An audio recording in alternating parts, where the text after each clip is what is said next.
बात उन दिनों की है जब हिंदुस्तान पर शहंशाह जलालुद्दीन मोहम्मद अकबर का राज था। उनकी राजधानी आगरा उस समय दुनिया के सबसे भव्य शहरों में से एक थी। यमुना के किनारे बसा ये शहर सुबह की पहली किरण के साथ ही जाग उठता था। बाजारों में ऐसी रौनक होती थी कि लगता मानो पूरा जहान यही सिमट आया हो। इन्हीं बाजारों के बीच एक तंग सी गली में एक नई दुकान खुली थी। दुकान छोटी थी, मगर उस पर लगा बोर्ड हर आने जाने वाले का ध्यान खींच लेता था। उस पर सुनहरे अक्षरों में लिखा था, करीम खान सपनों का सौदागर। ये कोई मामूली दुकान नहीं थी। यहां न तो इत्र बिकता था, न ही जवाहरात। यहां बिकते थे सपने। हां, आपने सही सुना। करीम खान नाम का ये सौदागर लोगों को मनचाहे सपने बेचने का दावा करता था। वो दिखने में भी किसी फकीर या जादूगर जैसा लगता था। लंबी सफेद दाढ़ी, आंखों में एक अजीब सी चमक और आवाज में ऐसा जादू कि सुनने वाला मंत्रमुग्ध हो जाए। वो अपनी दुकान के बाहर एक मखमली गलीचे पर बैठता और लोगों को अपनी मीठी बातों से लुभाता। ऐ मुसाफिर, रुक तो जरा। वो किसी उदास चेहरे वाले को देखकर पुकारता, क्या तेरी रातें भी खाली है? क्या तेरी आंखों में कोई हसरत अधूरी है? आ, मेरे पास आ। मैं तुझे वो सपना दूंगा जो तेरी हर मुराद पूरी कर दे।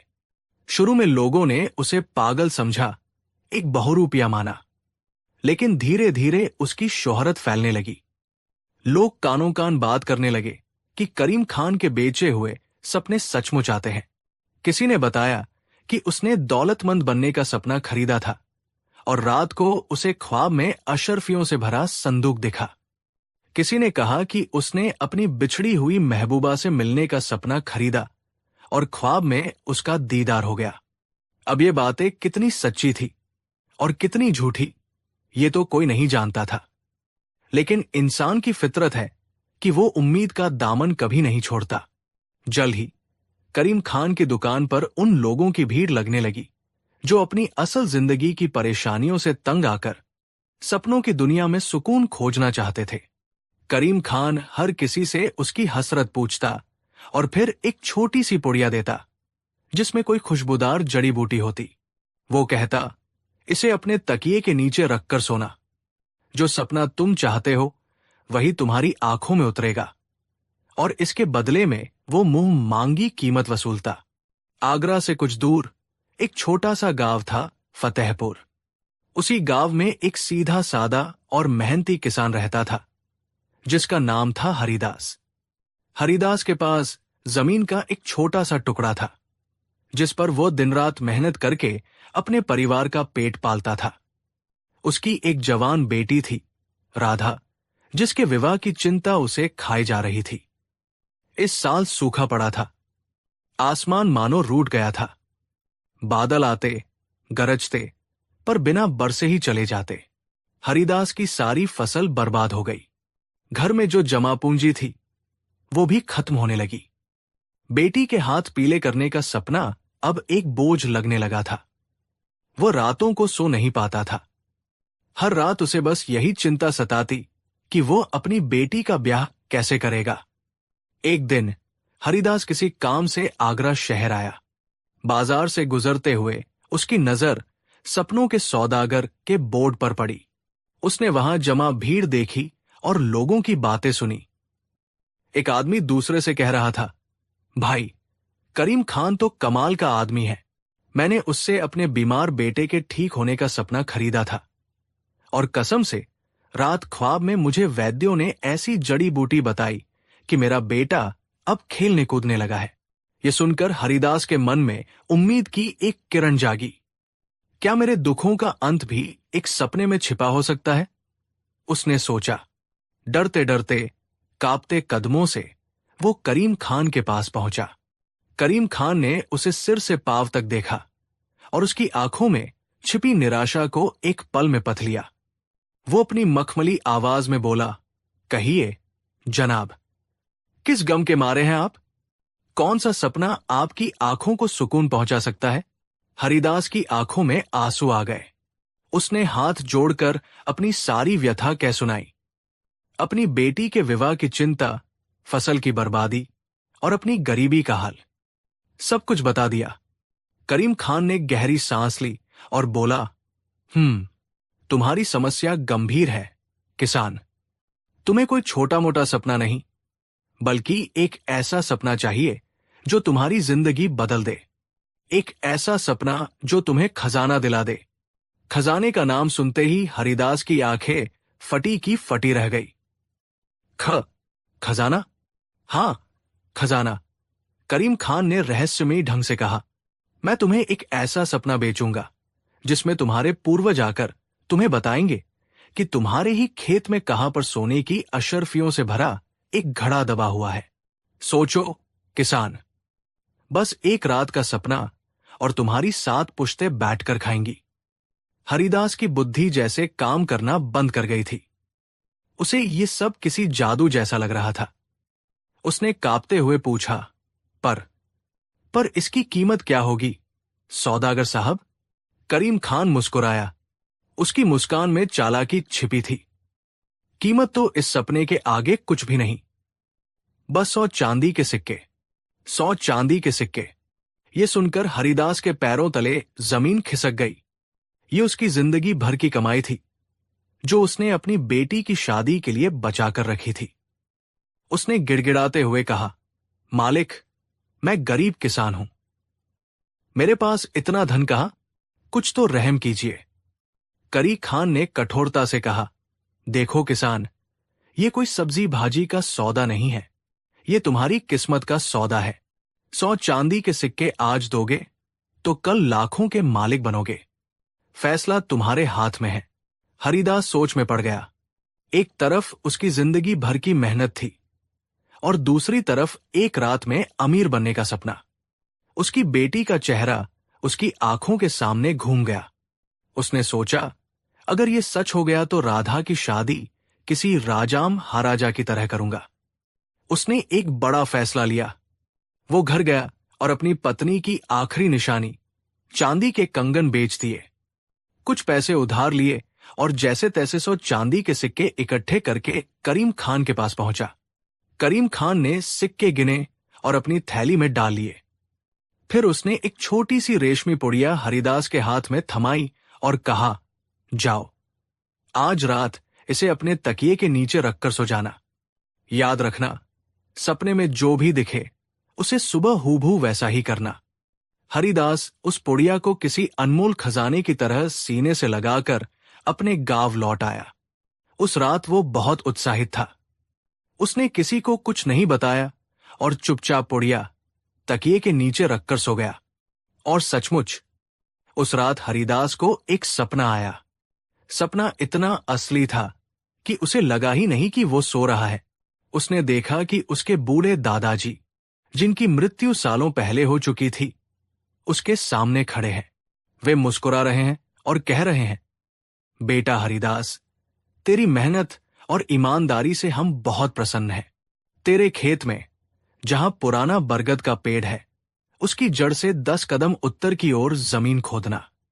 वहां तुझे हमारे पुरखों का छुपाया हुआ धन मिलेगा। इतना कहकर दादाजी गायब हो गए और हरिदास की नींद खुल गई।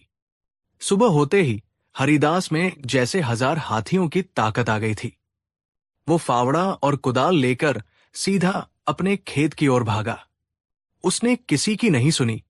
उसकी पत्नी पूछती रही, अजी सुनते हो, कहाँ जा रहे हो? पर वो रुका नहीं। उसने सपने में बताई गई जगह पुराने बरगद के पेड़ को ढूंढा। फिर उसकी जड़ से 10 कदम उत्तर की ओर नापे और पूरी ताकत से जमीन खोदना शुरू कर दिया। सूरज सिर पर चढ़ाया। पसीने से वो लथपथ हो गया, लेकिन वो खोदता रहा। उसके मन में बस एक ही ख्याल था, अब मेरी गरीबी दूर हो जाएगी। अब मेरी राधा की शादी धूमधाम से होगी। गांव के लोग उसे इस तरह पागलपन में जमीन खोदते देख हैरान थे। वे उससे पूछते, अरे हरिदास, क्या हो गया है? इस सूखी धरती में क्या ढूंढ रहे हो? पर हरिदास किसी को कुछ नहीं बताता। दोपहर हो गई, शाम हो गई। हरिदास ने एक बहुत बड़ा गड्ढा खोद डाला था, लेकिन उसे मिट्टी और पत्थरों के सिवा कुछ नहीं मिला। धीरे धीरे उसकी हिम्मत जवाब देने लगी। उसका शरीर थककर चूर हो गया था और उसका दिल टूटने लगा था। जब रात का अंधेरा छाने लगा तब उसे यकीन हो गया कि उसके साथ धोखा हुआ है। खजाना कहीं नहीं था।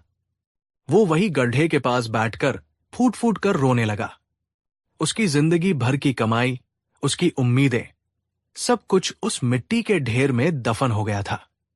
अगले दिन हरिदास अपनी सारी हिम्मत बटोरकर वापस आगरा गया। वो सीधा करीम खान की दुकान पर पहुंचा और उसके पैरों में गिर पड़ा। सौदागर साहब, आपने मेरे साथ धोखा किया। मुझे कोई खजाना नहीं मिला। मेरी सारी जमा पूंजी चली गई। मुझ पर रहम कीजिए, मेरे पैसे लौटा दीजिए। करीम खान जोर से हंसा। उसका हंसना किसी शैतान के हंसने जैसा था। उसने कहा, ऐ किसान, मैंने तेरे साथ क्या धोखा किया? मैंने तुझे खजाना बेचने का वादा किया था या सपना बेचने का? हरिदास ने कहा, सपना बेचने का। तो बस। करीम खान बोला, क्या तुझे सपना नहीं आया? क्या तूने अपने दादाजी को ख्वाब में नहीं देखा? क्या उन्होंने तुझे खजाने का पता नहीं बताया? हरिदास ने रोते हुए कहा, सपना तो आया था मालिक, बिल्कुल वैसा ही जैसा आपने कहा था, पर वहां खजाना नहीं था। करीम खान ने अपनी दाढ़ी पर हाथ फेरते हुए कहा, तो इसमें मेरी क्या गलती? मेरा काम था तुम्हें सपना दिखाना, मैंने दिखा दिया। मेरा सौदा पूरा हुआ। अब खजाना मिले या न मिले, ये तुम्हारी किस्मत है। अब दफा हो जाओ यहां से, मेरा वक्त बर्बाद मत करो। हरिदास को समझ आ गया कि वो बुरी तरह ठगा जा चुका है। वो बेचारा क्या करता? वो एक गरीब किसान था और करीम खान एक चालाक सौदागर। वो रोता बिलखता हुआ वहां से चला गया। लेकिन गांव के कुछ लोगों ने उसे सलाह दी, हरिदास, तुम शहंशाह अकबर के दरबार में क्यों नहीं जाते? सुना है वहां बीरबल नाम के एक मंत्री हैं जो बहुत बुद्धिमान है और हमेशा गरीबों की मदद करते हैं। शायद वही तुम्हारी कोई मदद कर सके। ये सुनकर हरिदास के मन में एक आखिरी उम्मीद जागी। उसने फैसला किया कि वो शहंशाह के दरबार में जाकर न्याय की गुहार लगाएगा। अगले दिन शहंशाह अकबर का दीवान आम लगा हुआ था। शहंशाह अपने सिंहासन पर विराजमान थे और उनके नवरत्न अपनी अपनी जगह पर बैठे थे। दरबार में राज्य के जरूरी मसलों पर चर्चा हो रही थी। तभी एक पहरेदार ने आकर सूचना दी, आलम पनाह, एक गरीब किसान आपसे न्याय की गुहार लगाने आया है। अकबर ने इजाजत दी। फटे पुराने कपड़ों में, आंखों में आंसू लिए हरिदास दरबार में दाखिल हुआ। वो शहंशाह के सामने जमीन पर गिर पड़ा और रो रो कर अपनी पूरी कहानी सुनाई।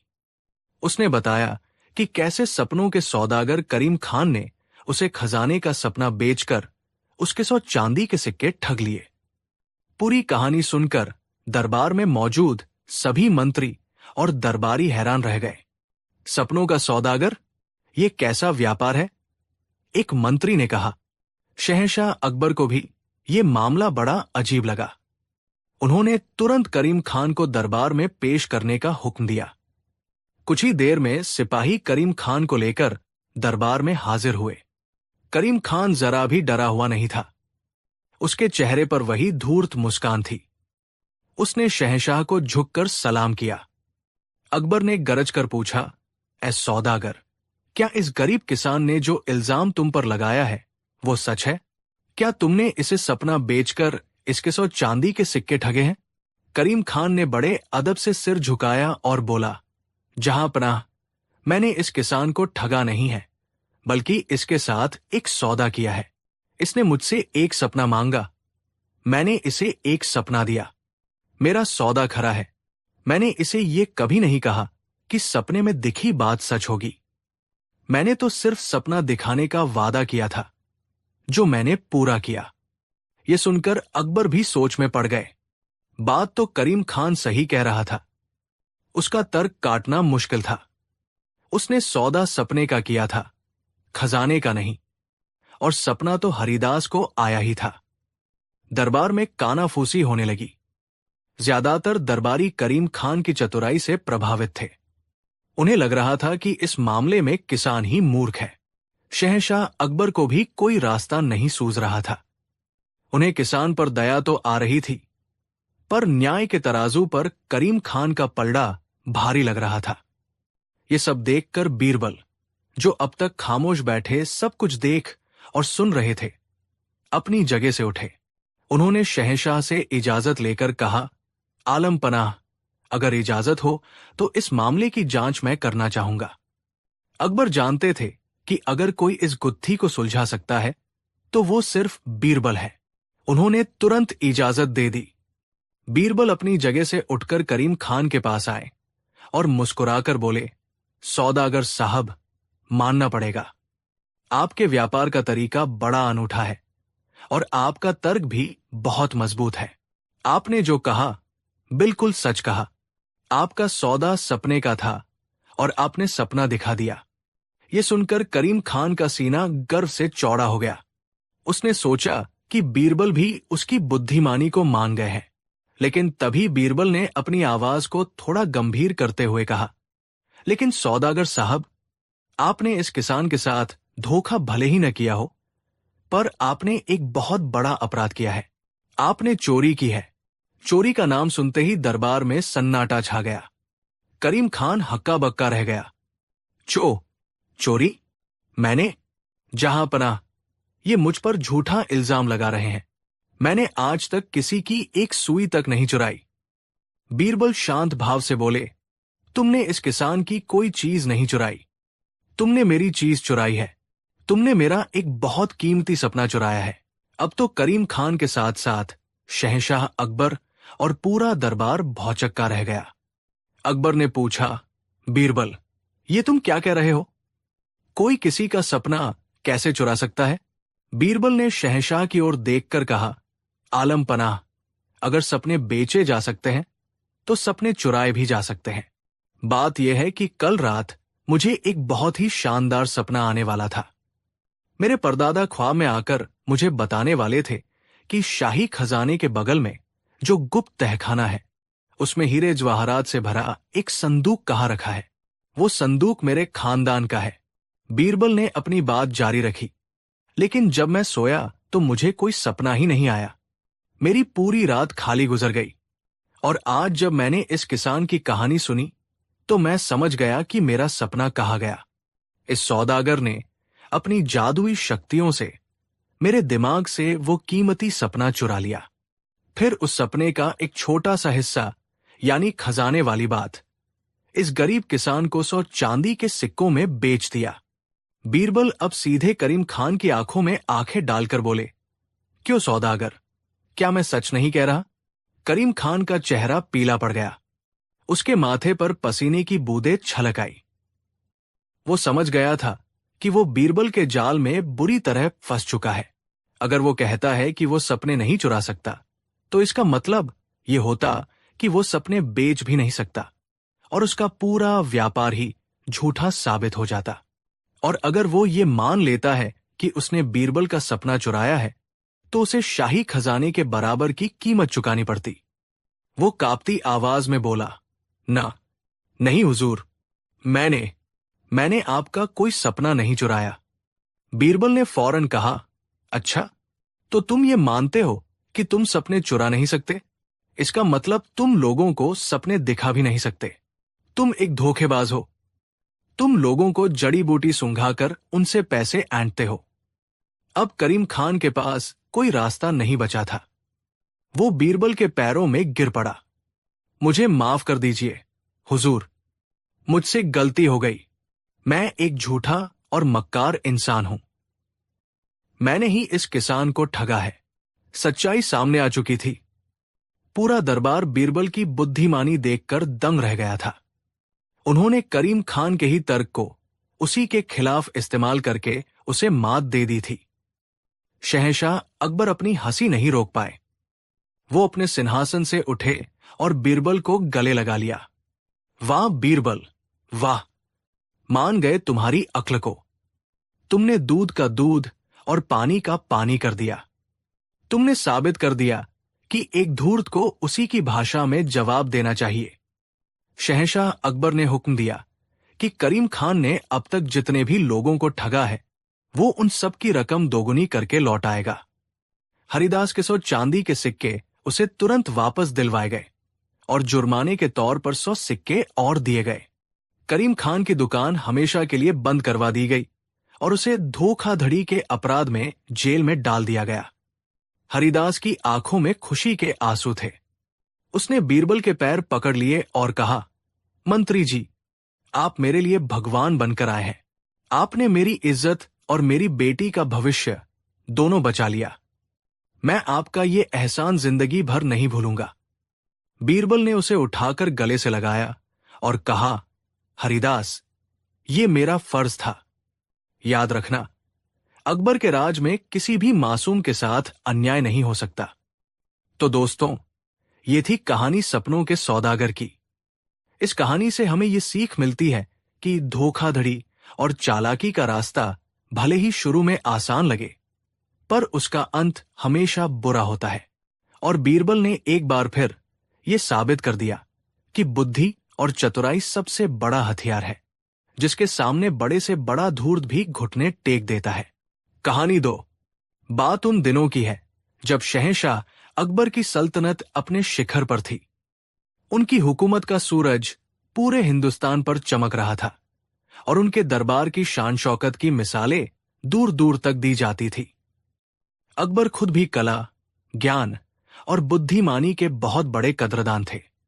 इसीलिए उन्होंने अपने दरबार में 9 ऐसे हीरे चुनकर रखे थे जिन्हें दुनिया नवरत्न के नाम से जानती थी। और उन नवरत्नों में जो सितारा सबसे ज्यादा चमकता था, वो थे बीरबल। बीरबल सिर्फ एक मंत्री नहीं थे, वो अकबर के दोस्त थे, उनके सलाहकार थे, उनकी हर मुश्किल का हल थे।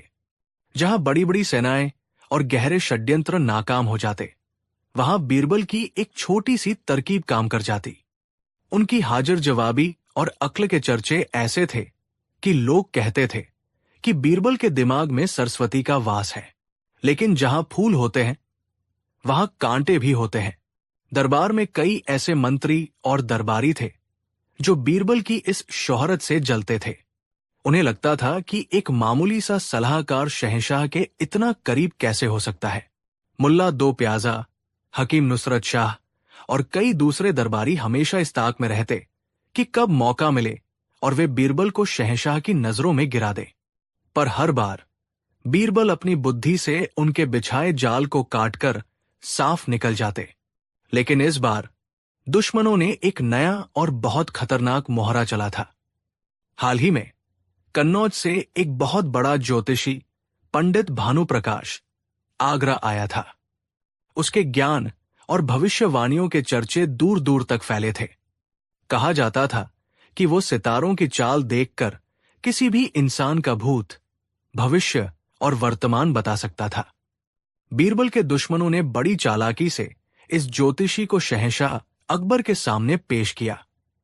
पंडित भानुप्रकाश ने आते ही अपनी विद्वता का ऐसा प्रदर्शन किया कि अकबर अचंभित रह गए। उसने शहंशाह के हाथ की रेखाएं देखकर उनके बचपन की कुछ ऐसी गुप्त बातें बता दी जो अकबर और उनकी मां के सिवा कोई नहीं जानता था। उसने सितारों की गणना करके बताया कि अगले महीने पड़ोसी राज्य से संधि का जो प्रस्ताव आने वाला है, वो सल्तनत के लिए कितना फायदेमंद होगा। अकबर उस ज्योतिषी से बहुत प्रभावित हुए। वो उसे रोज दरबार में बुलाने लगे और सल्तनत के छोटे बड़े फैसलों में उसकी सलाह लेने लगे। धीरे धीरे पंडित भानुप्रकाश शहंशाह के नए पसंदीदा बन गए। वो बीरबल के जलने वाले दरबारियों के साथ उठता बैठता और वे सब मिलकर बीरबल के खिलाफ शहंशाह के कान भरते। वे कहते, आलम पनाह, बीरबल तो बस बातों के धनी है, असली ज्ञान तो पंडित जी के पास है जो सितारों को पढ़ सकते हैं। एक दिन दरबार लगा हुआ था। माहौल बड़ा गंभीर था। पंडित भानुप्रकाश ने एक बड़ी भविष्यवाणी की थी। उसने कहा था, जहांपनाह, अगले 3 दिनों तक आपको शिकार पर नहीं जाना चाहिए, क्योंकि आपके घोड़े के साथ एक दुर्घटना का योग बन रहा है। अकबर ने उसकी बात मान ली और तीसरे दिन खबर आई कि उनका सबसे प्रिय घोड़ा बादल अस्तबल में खड़े खड़े ही गिर पड़ा और उसकी टांग टूट गई। अगर शहंशाह उस पर सवार होते तो यकीनन एक बड़ी अनहोनी हो सकती थी। ये घटना देखकर अकबर का विश्वास पंडित पर पत्थर की लकीर जैसा पक्का हो गया। उन्हें लगने लगा कि इंसान सच में भविष्य जान सकता है। उनके मन में एक अजीब सी खुमारी छा गई, अपनी ताकत और अपनी सल्तनत की खुमारी। उन्हें लगा कि वह दुनिया के मालिक हैं और उन्हें हर चीज जानने का हक है। उसी घमंड और उत्सुकता के नशे में उन्होंने कुछ ऐसा करने की सोची जो किसी बादशाह ने पहले नहीं सोचा था। उनकी नजर दरबार में शांत बैठे बीरबल पर पड़ी। बीरबल का चेहरा देखकर उन्हें अपने पुराने दिन याद आए, जब हर मुश्किल में वो सिर्फ बीरबल की ओर देखते थे। लेकिन आज उनके मन में बीरबल के लिए सम्मान नहीं, बल्कि एक चुनौती थी। वो पूरी दुनिया के सामने ये साबित करना चाहते थे कि उनका नया ज्योतिषी बीरबल से ज्यादा ज्ञानी है।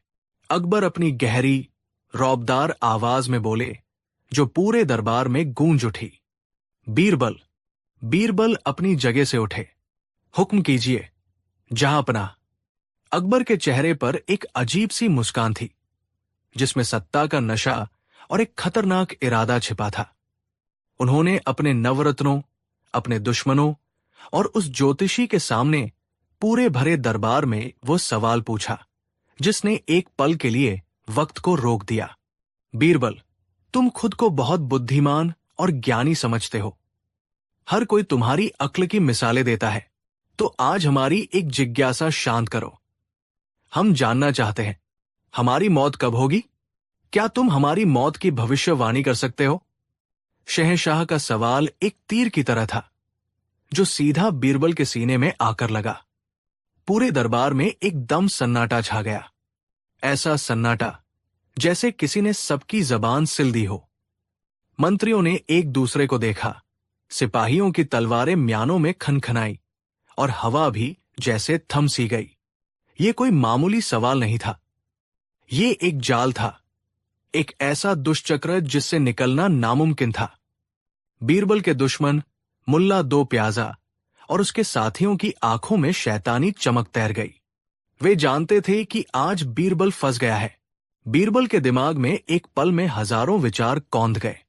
वो समझ गए कि ये सवाल क्यों पूछा गया है और इसके पीछे कौन लोग हैं। उन्होंने इस सवाल के हर पहलू को तौला।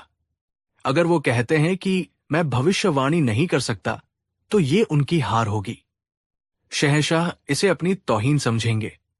कहेंगे, जब तुम इतना छोटा सा काम नहीं कर सकते, तो हमारे सलाहकार बने रहने के लायक नहीं हो। दुश्मनों को मौका मिल जाएगा ये कहने का कि बीरबल का ज्ञान झूठा है। अगर वो कोई तारीख या समय बता देते हैं, तो वो उसी पल मौत के हकदार बन जाएंगे। कोई भी बादशाह अपनी मौत की तारीख सुनकर खुश नहीं होता। अकबर इसे एक बगावत, एक अपशकुन समझेंगे और उसी वक्त जल्लाद को बुलाकर बीरबल का सिर कलम करने का हुक्म दे देंगे। और अगर वो कोई बहुत दूर की तारीख बताते हैं, मान लीजिए 50 साल बाद की, तो भी शहंशाह कह सकते हैं, तुम्हें कैसे पता? क्या तुम भगवान हो? ये गुस्ताखी है और सजा दे सकते हैं। ये एक ऐसा कुआं था जिसमें हर तरफ मौत थी। बीरबल ने एक नजर शहंशाह के चेहरे पर डाली। उनकी आंखों में अपनी ताकत का घमंड साफ दिख रहा था। फिर उन्होंने अपने जलने वाले दरबारियों को देखा, जिनके चेहरे पर क्रूर मुस्कान थी। वे सब इंतजार कर रहे थे कि बीरबल कोई गलती करे और उनका काम तमाम हो। बीरबल ने एक गहरी सांस ली। उनका दिल जोर जोर से धड़क रहा था, लेकिन उनके चेहरे पर घबराहट का कोई निशान नहीं था। उन्होंने अपने दिमाग को शांत किया। वो जानते थे कि इस सवाल का जवाब जबान से नहीं, बुद्धि से देना होगा। जल्दबाजी में दिया गया एक भी गलत शब्द उनकी जिंदगी का आखिरी शब्द बन सकता था। उन्होंने बड़े ही शांत और विनम्र स्वर में कहा, आलम पनाह, आप इस सल्तनत के मालिक हैं, पूरी कायनात के नूर हैं। आपकी जिंदगी और मौत का रहस्य तो खुद खुदा ने अपने हाथों में रखा है। मैं तो एक मामूली इंसान हूं, भला ये गुस्ताखी कैसे कर सकता हूं? मुल्ला दो प्याजा ने तुरंत ताना मारा, देखिए जहांपनाह, मैंने तो पहले ही कहा था। जब अक्ल की असली परीक्षा का वक्त आता है तो बीरबल जी हाथ खड़े कर देते हैं। बातें बनाना और पहेलियां बुझाना अलग बात है, और सच्चा ज्ञान होना अलग। अकबर का अहंकार और भड़क गया। नहीं बीरबल, हम कोई बहाना नहीं सुनना चाहते। तुमने हमारी बड़ी बड़ी मुश्किलें हल की है, आज तुम्हें यह भी करना होगा। तुम्हें हमें हमारी मौत का दिन और वक्त बताना ही होगा। यह हमारा हुक्म है। अब बीरबल समझ गए कि बात हाथ से निकल चुकी है। अब पीछे हटने का कोई रास्ता नहीं है।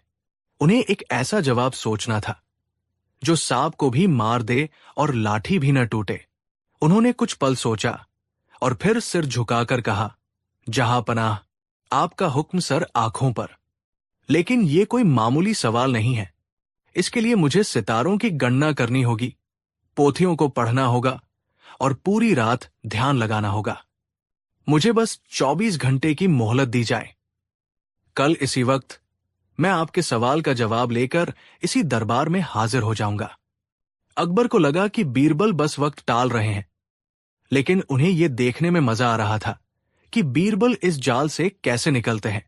उन्होंने कहा, ठीक है, हमने तुम्हें 24 घंटे का वक्त दिया, लेकिन याद रहे बीरबल, अगर कल तुम कोई संतोषजनक जवाब नहीं दे पाए या दरबार में हाजिर नहीं हुए तो हम ये समझ लेंगे कि तुमने हमारी हुक्मदूली की है और उसकी सजा सिर्फ मौत होगी। दरबार बर्खास्त हुआ। बीरबल भारी कदमों और बोझिल मन से अपने घर की ओर चल दिए। आज पहली बार उनके चेहरे पर मुस्कान की जगह चिंता की लकीरें थी। उनके दुश्मन जश्न मना रहे थे। उन्हें पूरा यकीन था कि बीरबल का आखिरी दिन आ गया है। जैसे ही बीरबल घर पहुंचे, उनकी पत्नी ने उनके चेहरे का हाल देखकर ही भांप लिया कि कोई बहुत बड़ी गड़बड़ है। उन्होंने पूछा, क्या बात है स्वामी, आज आप इतने परेशान क्यों हैं? क्या शहंशाह ने कुछ कहा? बीरबल ने अपनी पत्नी को दरबार में हुई सारी बात बता दी। सुनकर उनकी पत्नी के पैरों तले जमीन खिसक गई। उनकी आंखों में आंसू आ गए। हे भगवान, ये शहंशाह ने कैसा सवाल पूछ लिया? इसका तो कोई जवाब ही नहीं है। अब क्या होगा? बीरबल ने अपनी पत्नी का हाथ थामा और उन्हें सांत्वना दी। भाग्यवान, चिंता मत करो। हर ताले के लिए कोई न कोई चाबी बनी होती है। बस मुझे रात भर शांति से सोचने दो। मुझे यकीन है ईश्वर कोई न कोई रास्ता जरूर दिखाएगा। उस रात बीरबल सोए नहीं। वो अपने अध्ययन कक्ष में अकेले बैठे रहे। उनके सामने ज्योतिष की बड़ी बड़ी किताबें खुली थी, पर उनका ध्यान किताबों में नहीं था। उनका दिमाग एक तूफानी समंदर की तरह था, जिसमें विचारों की लहरें उठ रही थी। वो अकबर के स्वभाव के बारे में सोच रहे थे। वो गुस्सैल थे, अहंकारी थे, लेकिन साथ ही न्यायप्रिय भी थे और मन के बुरे नहीं थे। वो अपने दुश्मनों की चाल के बारे में सोच रहे थे, और सबसे ज्यादा वो उस एक जवाब को खोज रहे थे जो उन्हें इस चक्रव्यूह से बाहर निकाल सके। रात ढलती जा रही थी। बाहर गहरा अंधेरा था और बीरबल के मन में भी निराशा का अंधेरा छाने लगा था। एक पल को उन्हें लगा कि क्या वह सच में हार गए हैं? क्या कल उनकी जिंदगी का आखिरी दिन है? उन्होंने अपनी सोती हुई बेटी का चेहरा याद किया, अपनी पत्नी की चिंता को याद किया। नहीं, वो इतनी आसानी से हार नहीं मान सकते थे।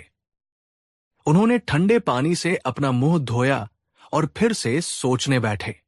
मुझे एक ऐसा जवाब देना होगा जो भविष्यवाणी भी हो और शहंशाह को मुझे मारने से रोक भी दे। एक ऐसा जवाब जो सजा को ही सुरक्षा में बदल दे।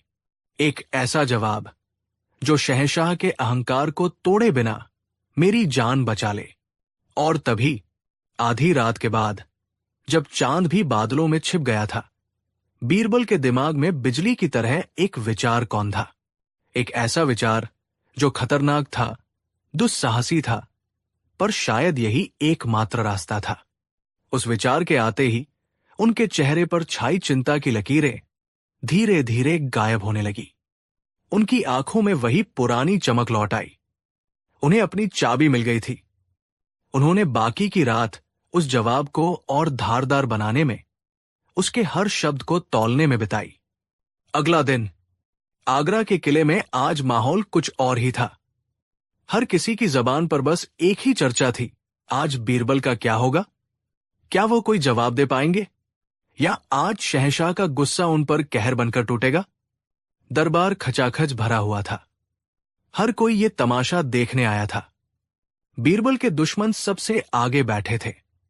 उनके चेहरे पर जीत की खुशी साफ झलक रही थी।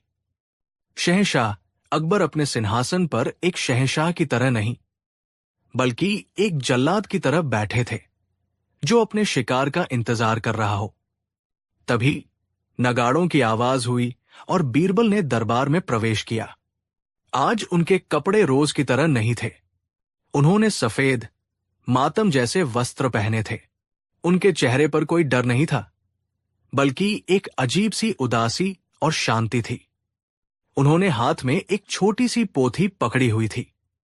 उनके इस रूप को देखकर सब हैरान रह गए। अकबर ने कड़क आवाज में पूछा, बीरबल, ये तुमने क्या भेष बनाया है, और हमारे सवाल का जवाब लाए हो या अपनी मौत का मातम मनाने आए हो? बीरबल ने सिर झुकाकर कहा, आलम पनाह, मैं दोनों लाया हूं। यह सुनकर दरबार में फुसफुसाहट होने लगी। बीरबल आगे बढ़े और शहंशाह के सिंहासन के पास जाकर रुके। उन्होंने अपनी पोथी खोली और गंभीर आवाज में बोलना शुरू किया, जैसे कोई बहुत बड़ा रहस्य उजागर कर रहे हों। जहांपनाह, मैंने पूरी रात सितारों की गणना की। मैंने अपनी जिंदगी में आज तक ऐसी भयानक गणना नहीं की थी। सितारों ने एक ऐसा राज खोला है जिसे बताते हुए मेरी रूह कांप रही है। अकबर ने अधीर होकर कहा, साफ साफ कहो बीरबल, हमें घुमा फिराकर बातें करने की आदत नहीं है। बीरबल ने शहंशाह की आंखों में सीधे देखते हुए कहा, जहांपनाह, सितारे कहते हैं कि आपकी और मेरी किस्मत की लकीरें एक दूसरे से बहुत गहराई से जुड़ी हुई है, इतनी गहराई से कि उन्हें अलग करना नामुमकिन है। उन्होंने एक पल का विराम लिया, जिससे पूरे दरबार की सांसें अटक गई। फिर उन्होंने वो ऐतिहासिक वाक्य कहा जिसने मुगल सल्तनत के इतिहास में बीरबल को अमर कर दिया। आलम पनाह, भविष्यवाणी यह है कि आपकी मौत से ठीक एक दिन पहले मेरी मौत होगी। एक और गहरा सन्नाटा। किसी को कुछ समझ नहीं आया। ये कैसी भविष्यवाणी थी? बीरबल ने अपनी बात को और स्पष्ट किया, यानी जहांपनाह, जिस दिन इस दुनिया से मैं जाऊंगा, उसके ठीक अगले ही दिन आप भी इस दुनिया को अलविदा कह देंगे। हम दोनों की मौत के बीच बस 24 घंटे का फासला है। अब जाकर दरबारियों के दिमाग में ये बात पहुंची, और जैसे ही उन्हें इसका मतलब समझ आया, उनके होश उड़ गए। बीरबल के दुश्मनों के चेहरे का रंग उड़ गया। उनकी जीत की मुस्कान खौफ में बदल गई। शहंशाह अकबर खुद सन्न रह गए। वो अपनी जगह पर पत्थर की मूर्ति की तरह जम गए थे। उनका दिमाग तेजी से बीरबल के जवाब का विश्लेषण कर रहा था। अगर मैं अभी बीरबल को मार देता हूं, तो उसकी भविष्यवाणी के अनुसार मुझे भी कल मरना पड़ेगा। और अगर उसकी भविष्यवाणी सच हुई तो? नहीं, पर अगर ये झूठ है तो? लेकिन इसे आजमाने का मतलब है अपनी जान को दांव पर लगाना। बीरबल ने अपनी जिंदगी को शहंशाह की जिंदगी के साथ ऐसे जोड़ दिया था कि अब बीरबल को मारने का मतलब था अपनी मौत के फरमान पर खुद दस्तखत करना। बीरबल ने भविष्यवाणी को एक सजा से बदलकर शहंशाह के लिए एक चेतावनी बना दिया था। उन्होंने अपनी मौत को शहंशाह की मौत का अलार्म बना दिया था।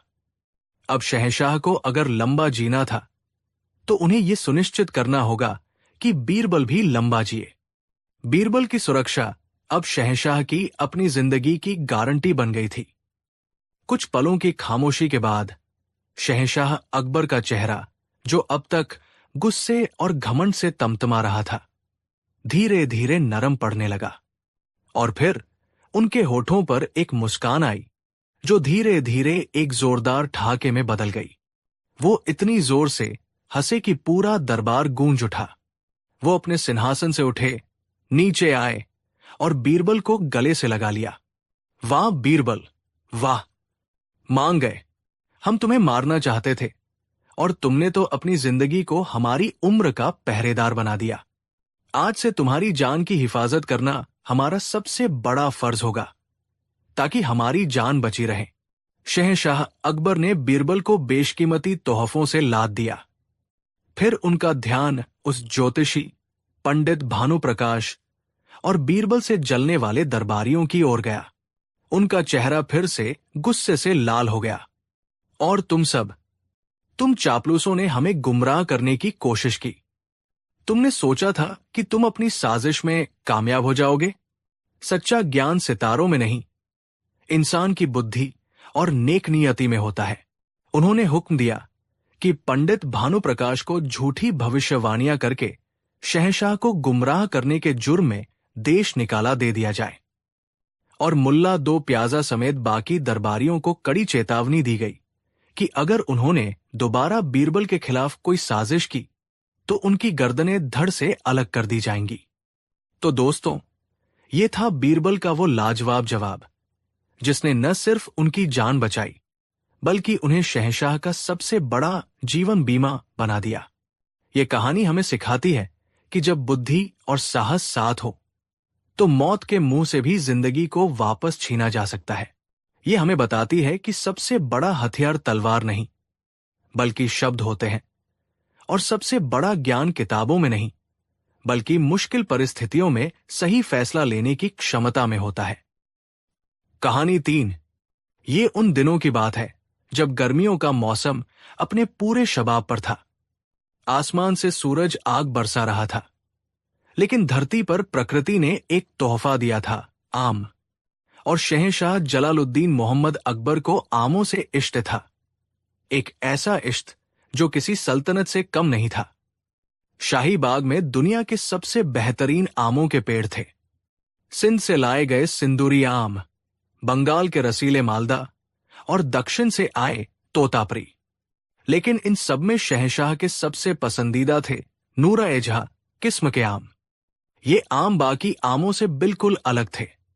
इनका रंग केसरिया होता था, खुशबू ऐसी कि मीलों दूर से पता चल जाए, और मिठास ऐसी कि जबान पर रखते ही रूह तक तर हो जाए।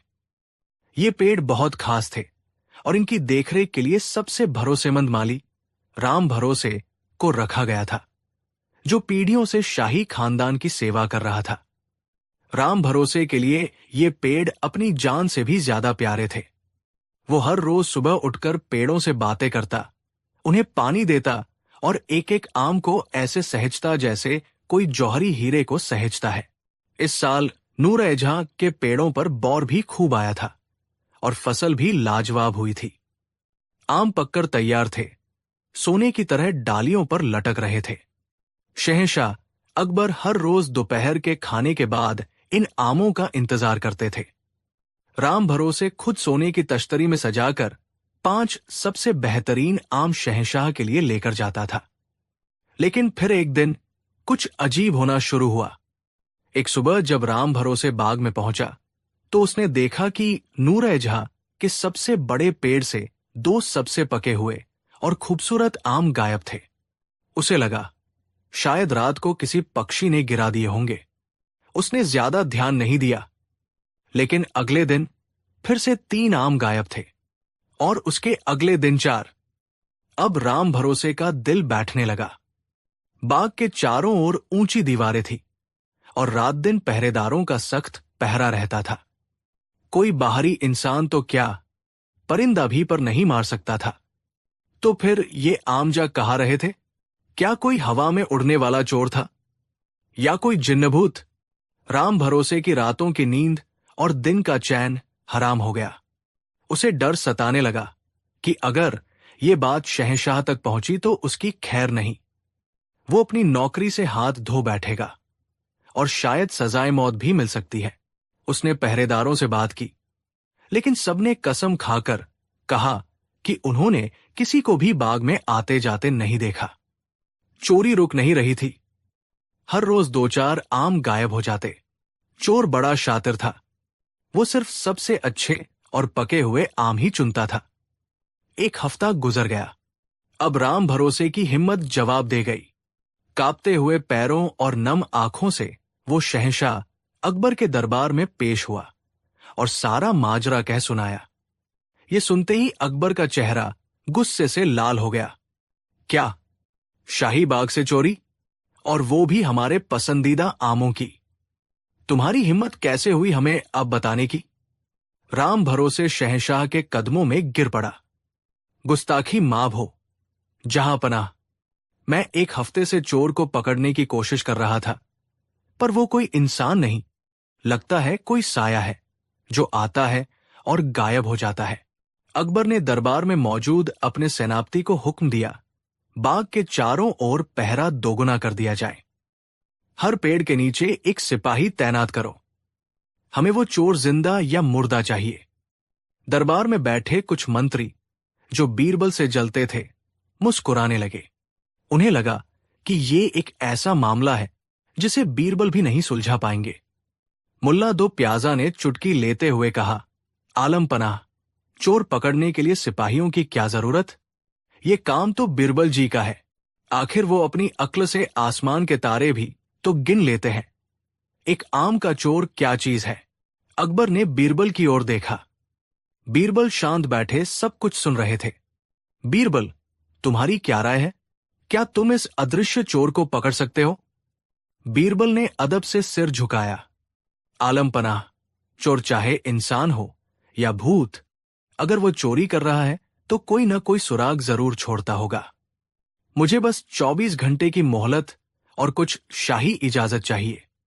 अकबर ने कहा, तुम्हें पूरी इजाजत है बीरबल, पर याद रहे, अगर कल तक चोर नहीं पकड़ा गया तो इस माली की गर्दन तुम्हारे हाथों में होगी।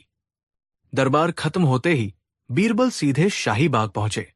उन्होंने सेनापति द्वारा लगाए गए कड़े पहरे को देखा। हर तरफ सिपाही ही सिपाही थे। बीरबल ने मन में सोचा, इतने पहरे में तो चोर और भी सावधान हो जाएगा। उन्होंने सबसे पहले बेचारे राम भरोसे को बुलाया, जो डर के मारे कांप रहा था। बीरबल ने बड़े प्यार से उसके कंधे पर हाथ रखा और कहा, राम भरोसे, डरो मत। तुम बस मुझे ये बताओ कि आम कहां से और कैसे गायब हो रहे हैं।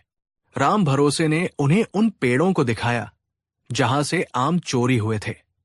बीरबल ने पेड़ों के नीचे की जमीन को ध्यान से देखा।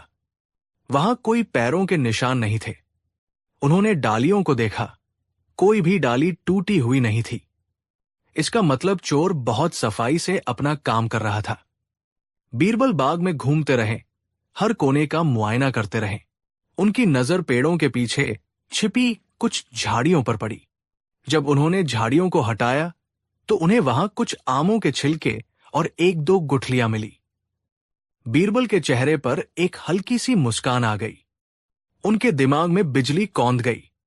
अरे, तो ये बात है, चोर आमों को बाग से बाहर ले ही नहीं जा रहा है। वो यही कहीं छिपकर आम खाता है और गुठलियां और छिलके फेंक देता है। इसका मतलब चोर कोई बाहरी नहीं, बल्कि महल का ही कोई कर्मचारी है जो यहां आसानी से आ जा सकता है। ये सुराग बहुत बड़ा था, लेकिन महल में तो हजारों कर्मचारी थे, सिपाही, बावर्ची, सेवक, सफाई कर्मी। इतने लोगों में से एक चोर को कैसे ढूंढा जाए? बीरबल वापस दरबार पहुंचे। शहंशाह अकबर बेसब्री से उनका इंतजार कर रहे थे। क्यों बीरबल, मिला कोई सुराग? बीरबल ने कहा, जी जहां पनाह, चोर का तो पता नहीं चला, लेकिन उसके काम करने का तरीका समझ आ गया है और उसे पकड़ने के लिए मेरे पास एक योजना है। कैसी योजना? अकबर ने उत्सुकता से पूछा। बीरबल बोले, आलम पनाह, मेरा मानना है कि चोर को पकड़ने के लिए हमें उसे चोरी का एक और मौका देना होगा। बल्कि हमें एक ऐसी दावत रखनी होगी जहां आम ही आम हो। यह सुनकर पूरा दरबार हैरान रह गया। मुल्ला दो प्याजा ने हंसते हुए कहा, वाह बीरबल वाह, क्या दिमाग पाया है। चोर आम चुरा रहा है और आप उसे पकड़ने के बजाय आमों की दावत दे रहे हैं। लगता है गर्मी आपके सिर पर चढ़ गई है। अकबर भी चौंके। बीरबल, क्या तुम होश में हो? ये कैसी योजना है? बीरबल ने शांत भाव से समझाया, जहां पनाह, मेरी योजना पर भरोसा रखें। कल दोपहर आप बाग में ही एक आम उत्सव का आयोजन करवाइए। महल के उन सभी कर्मचारियों को बुलाया जाए जिनकी ड्यूटी बाग के आसपास लगती है, सभी पहरेदार, माली, सेवक, सबको। उस दावत में खाने के लिए सिर्फ और सिर्फ नूर-ए-जहां आम रखे जाए। बाकी का काम आप मुझ पर छोड़ दीजिए। कल शाम तक चोर आपके सामने होगा। अकबर को योजना तो बड़ी अजीब लगी, लेकिन उन्हें बीरबल की बुद्धिमानी पर पूरा भरोसा था। उन्होंने दावत की तैयारी का हुक्म दे दिया। अगले दिन शाही बाग को खूबसूरती से सजाया गया। बीचों बीच एक बड़ा सा शामियाना लगाया गया और उसके नीचे दस्तरखान बिछाए गए। दस्तरखान पर बड़ी बड़ी परातों में सोने की तरह चमकते रसीले नूर-ए-जहां आमों के ढेर लगा दिए गए। हवा में उनकी मीठी खुशबू ऐसी घुल गई थी कि किसी का भी मन ललचा जाए। शहंशाह के हुक्म के अनुसार बाग के आसपास काम करने वाले लगभग 100 कर्मचारियों को दावत में बुलाया गया। सभी हैरान थे कि शहंशाह उन जैसे छोटे कर्मचारियों पर इतने मेहरबान कैसे हो गए।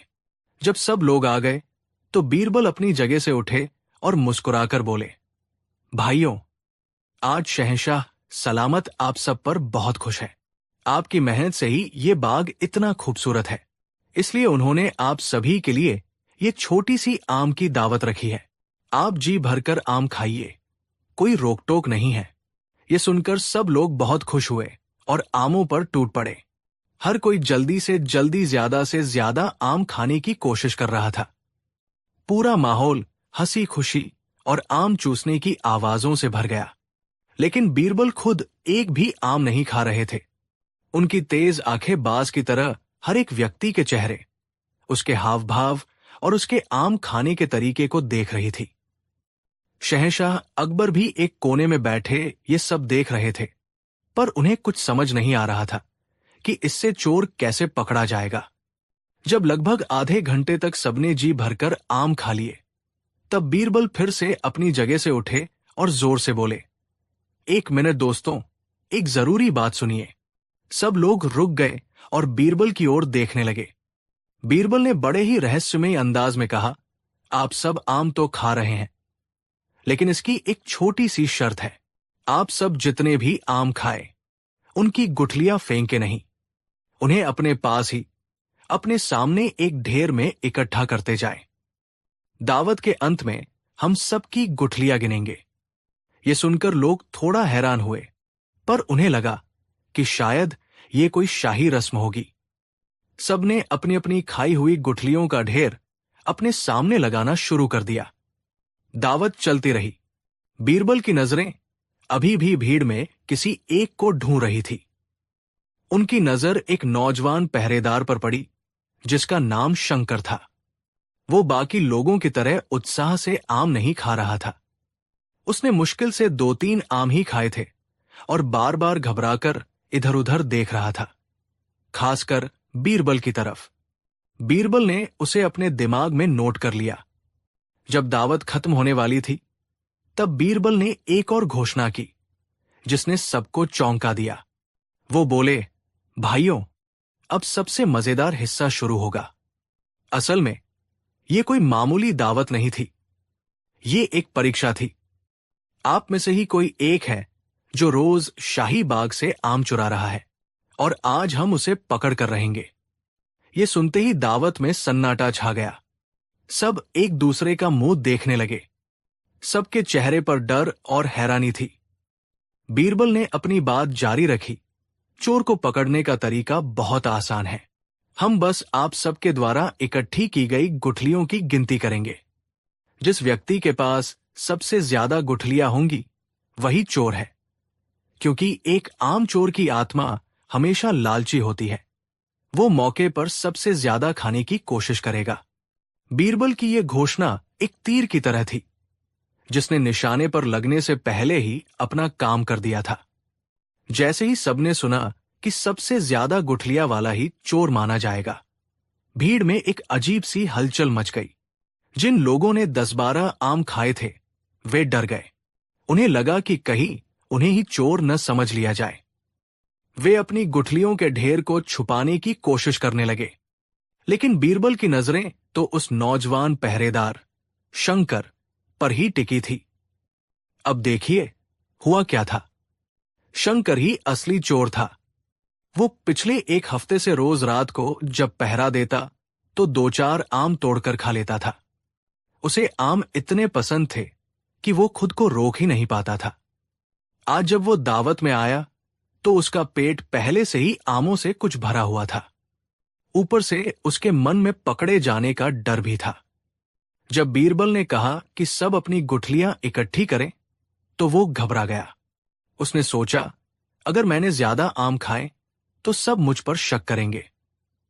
इसलिए उसने जानबूझकर सिर्फ 2 ही आम खाए ताकि उसके पास सबसे कम गुठलियां हों और कोई उस पर शक न करे। लेकिन जब बीरबल ने अपनी आखिरी घोषणा की कि सबसे ज्यादा गुठलियां वाला ही चोर है, तो शंकर ने राहत की सांस ली। उसे लगा, शुक्र है, मैंने तो सिर्फ 2 ही आम खाए हैं। मेरे पास तो सबसे कम गुठलियां है। अब मैं बच गया। यहीं पर उसने सबसे बड़ी गलती कर दी। वो इतना निश्चिंत हो गया कि उसके चेहरे पर एक सुकून और विजय की मुस्कान आ गई, जिसे बीरबल ने दूर से ही देख लिया। अब बीरबल ने अपना आखिरी दाव चला। उन्होंने सिपाहियों को हुक्म दिया, जाओ, सबकी गुठलियों की गिनती शुरू करो। सिपाही एक एक करके सबके पास जाने लगे। किसी के पास 7 गुठलियां थी, किसी के पास 8, किसी के पास 10। सबसे ज्यादा गुठलियां एक मोटे हवलदार के पास थी, पूरी 15। सब लोग उसी को चोर समझकर फुसफुसाने लगे। लेकिन बीरबल उस हवलदार के पास गए ही नहीं। वो सीधे उस नौजवान पहरेदार शंकर के पास पहुंचे। शंकर के सामने सिर्फ 2 गुठलियों का छोटा सा ढेर लगा था। बीरबल ने झुककर उन 2 गुठलियों को देखा और फिर शंकर की आंखों में आंखें डालकर मुस्कुराए। क्यों नौजवान, बस 2 ही आम?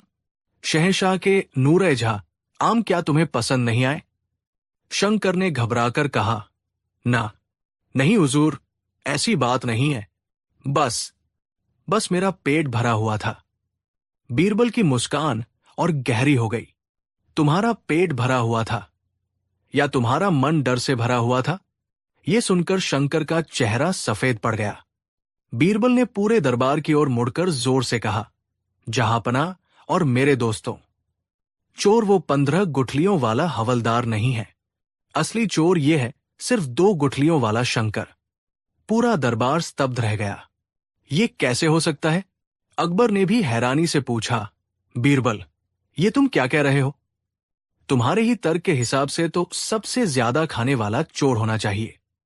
बीरबल ने सिर झुकाकर कहा, आलम पनाह, मेरा पहला तर्क चोर के मन में डर पैदा करने के लिए एक जाल था। असली तर्क अब सुनिए। इंसान का मनोविज्ञान बड़ा सीधा होता है। जहांपनाह, जब कोई व्यक्ति अपराध करता है तो उसके मन में एक अपराध बोध बैठ जाता है।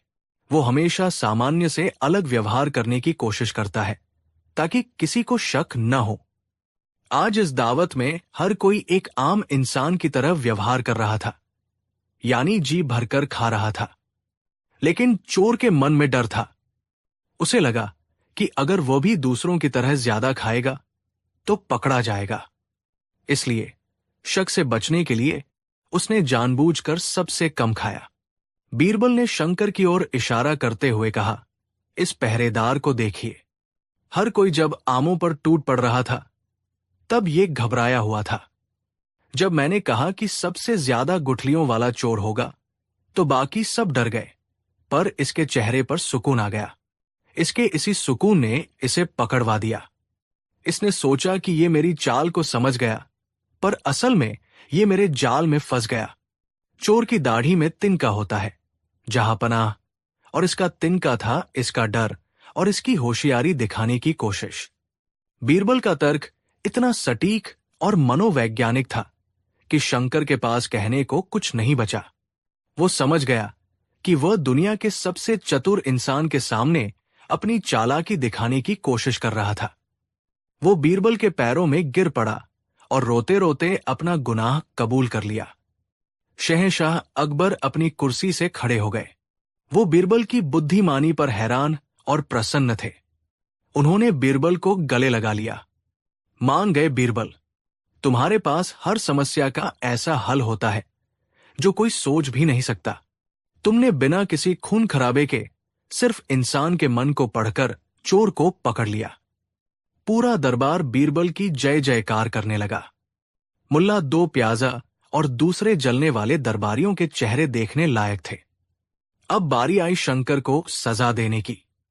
अकबर ने गुस्से से कहा, इस चोर को 100 कोड़े मारे जाए और कालकोरी में डाल दिया जाए।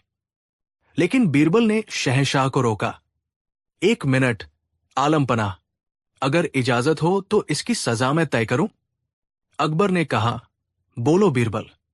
बीरबल ने शंकर को उठाया और कहा, जहांपनाह, ये कोई पेशेवर चोर नहीं, बस एक नासमझ नौजवान है जो आमों के लालच में बहक गया।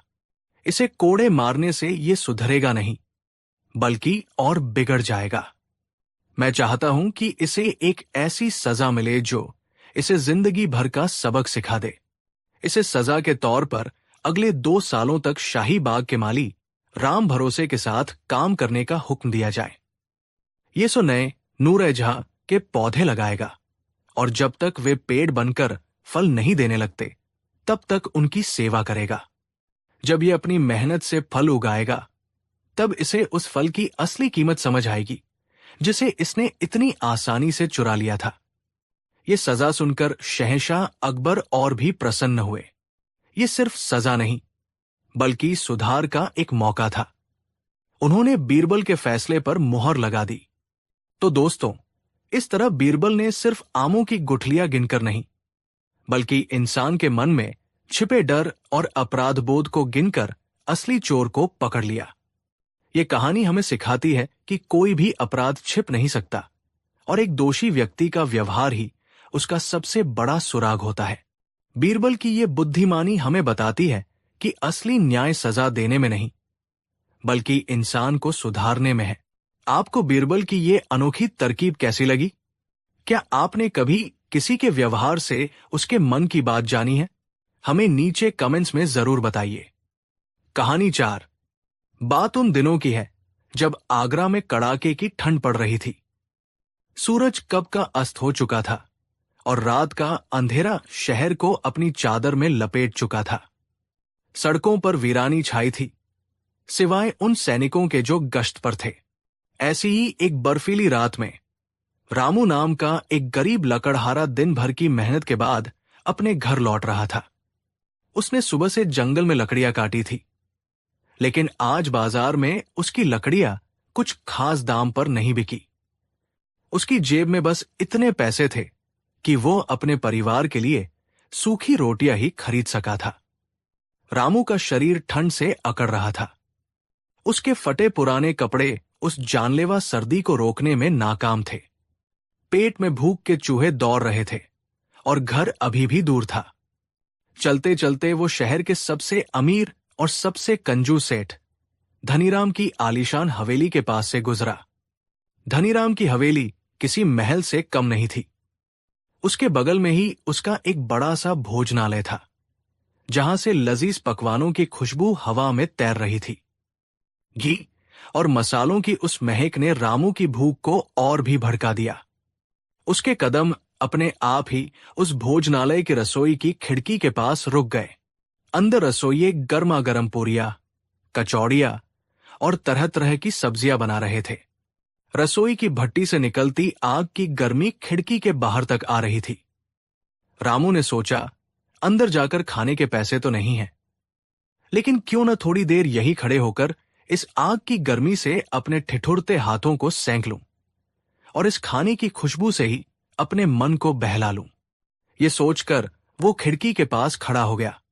उसने अपनी ठंडी हथेलियों को आपस में रगड़ा और उस गर्मी का आनंद लेने लगा जो भट्टी से आ रही थी।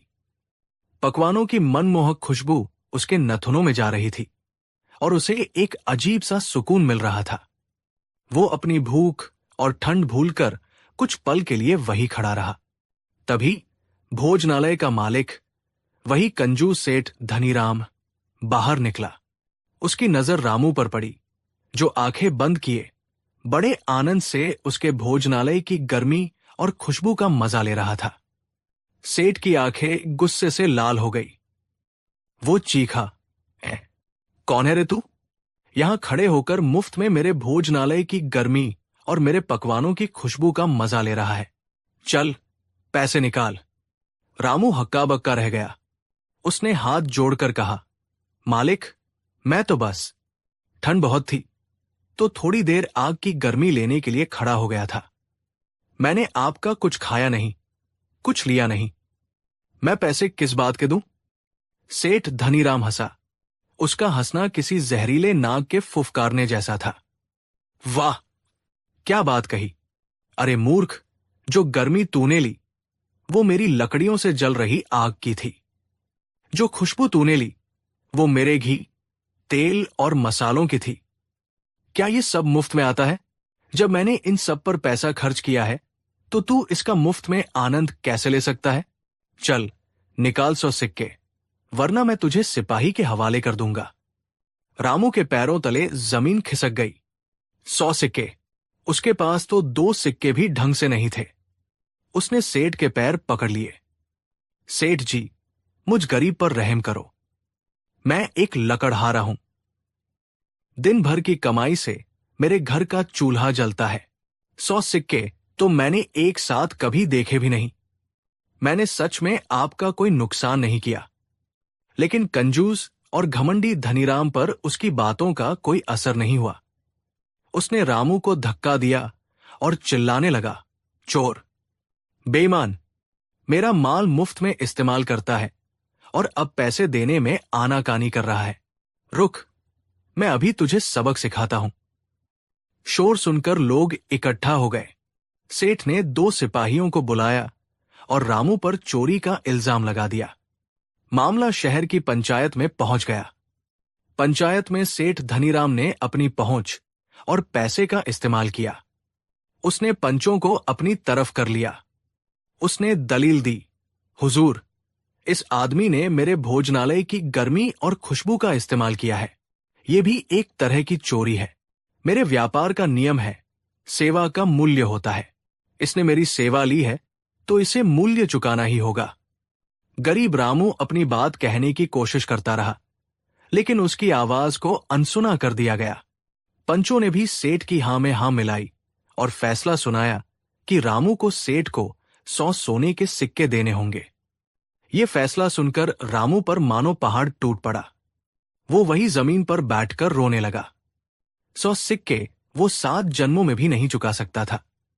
इसका मतलब था कि उसे अपनी बाकी की जिंदगी सेठ की गुलामी में गुजारनी पड़ेगी। दोस्तों, एक पल के लिए सोचिए, उस गरीब लकड़हारे पर क्या बीत रही होगी? जहां उसे न्याय की उम्मीद थी, वहां भी दौलत ने उसे हरा दिया। क्या आपके आसपास भी कभी ऐसा हुआ है जहां पैसे के आगे सच्चाई की आवाज दब गई हो? नीचे कमेंट्स में हमें अपने विचार जरूर बताइएगा। अब रामू के पास कोई रास्ता नहीं बचा था। वो हताश और निराश था। तभी भीड़ में से एक बूढ़े आदमी ने उसके कंधे पर हाथ रखा और कहा, बेटा, हिम्मत मत हारो। इस दुनिया में अगर कहीं इंसाफ है तो वो शहंशाह अकबर के दरबार में है। तुम आगरा जाओ और अपनी फरियाद शहंशाह और उनके सलाहकार बीरबल के सामने रखो। सुना है बीरबल की बुद्धि के आगे बड़े बड़े घमंडी पानी भरते हैं। एक छोटी सी उम्मीद की किरण के साथ रामू ने अपनी सारी हिम्मत जुटाई और आगरा की ओर चल पड़ा।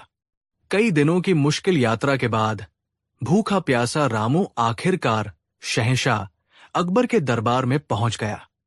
दरबार की शानो शौकत देखकर उसकी आंखें चौंधिया गई। उसने हिम्मत करके अपनी फरियाद सुनाने की इजाजत मांगी। अकबर, जो अपनी प्रजा का बहुत ख्याल रखते थे, उन्होंने रामू को अपनी बात कहने का मौका दिया। रामू ने रोते रोते पूरी कहानी शुरू से आखिर तक शहंशाह को सुना दी।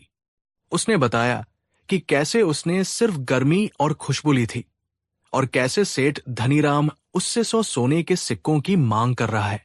पूरी सभा में सन्नाटा छा गया।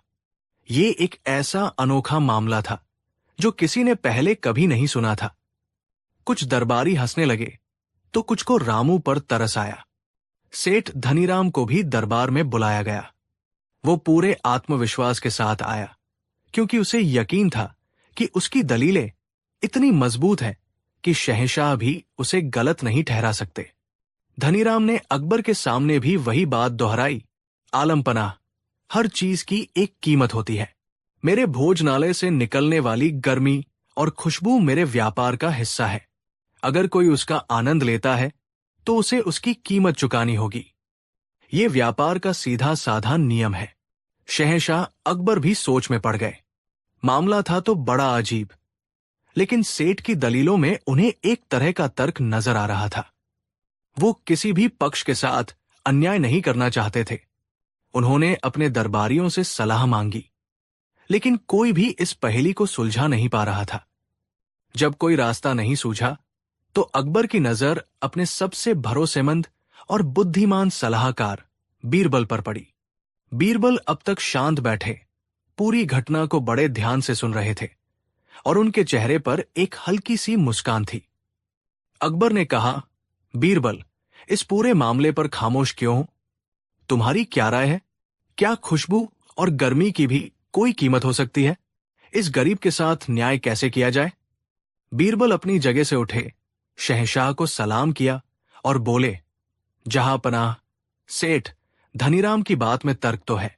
अगर उन्होंने किसी चीज पर पैसा खर्च किया है तो उसका मूल्य मिलना ही चाहिए। व्यापार का नियम तो यही कहता है। यह सुनकर सेठ धनीराम की छाती गर्व से चौड़ी हो गई। उसे लगा कि बीरबल भी उसकी तरफ है।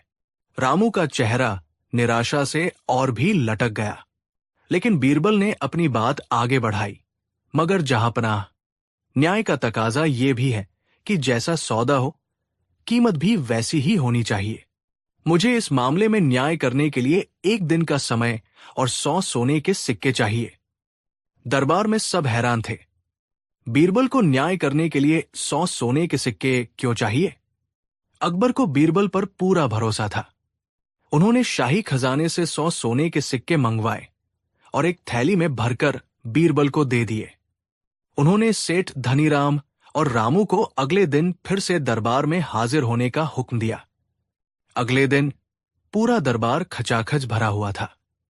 हर कोई ये देखने के लिए बेचैन था कि बीरबल इस अजीब मामले का फैसला कैसे सुनाते हैं। सेठ धनीराम तो मन ही मन लड्डू खा रहा था। उसे लग रहा था कि आज उसे 100 सिक्के मिलकर ही रहेंगे। बीरबल अपने साथ सोने के सिक्कों से भरी वही थैली और एक मोमबत्ती लेकर आए थे। उन्होंने शहंशाह से इजाजत लेकर सेठ धनीराम को अपने पास बुलाया।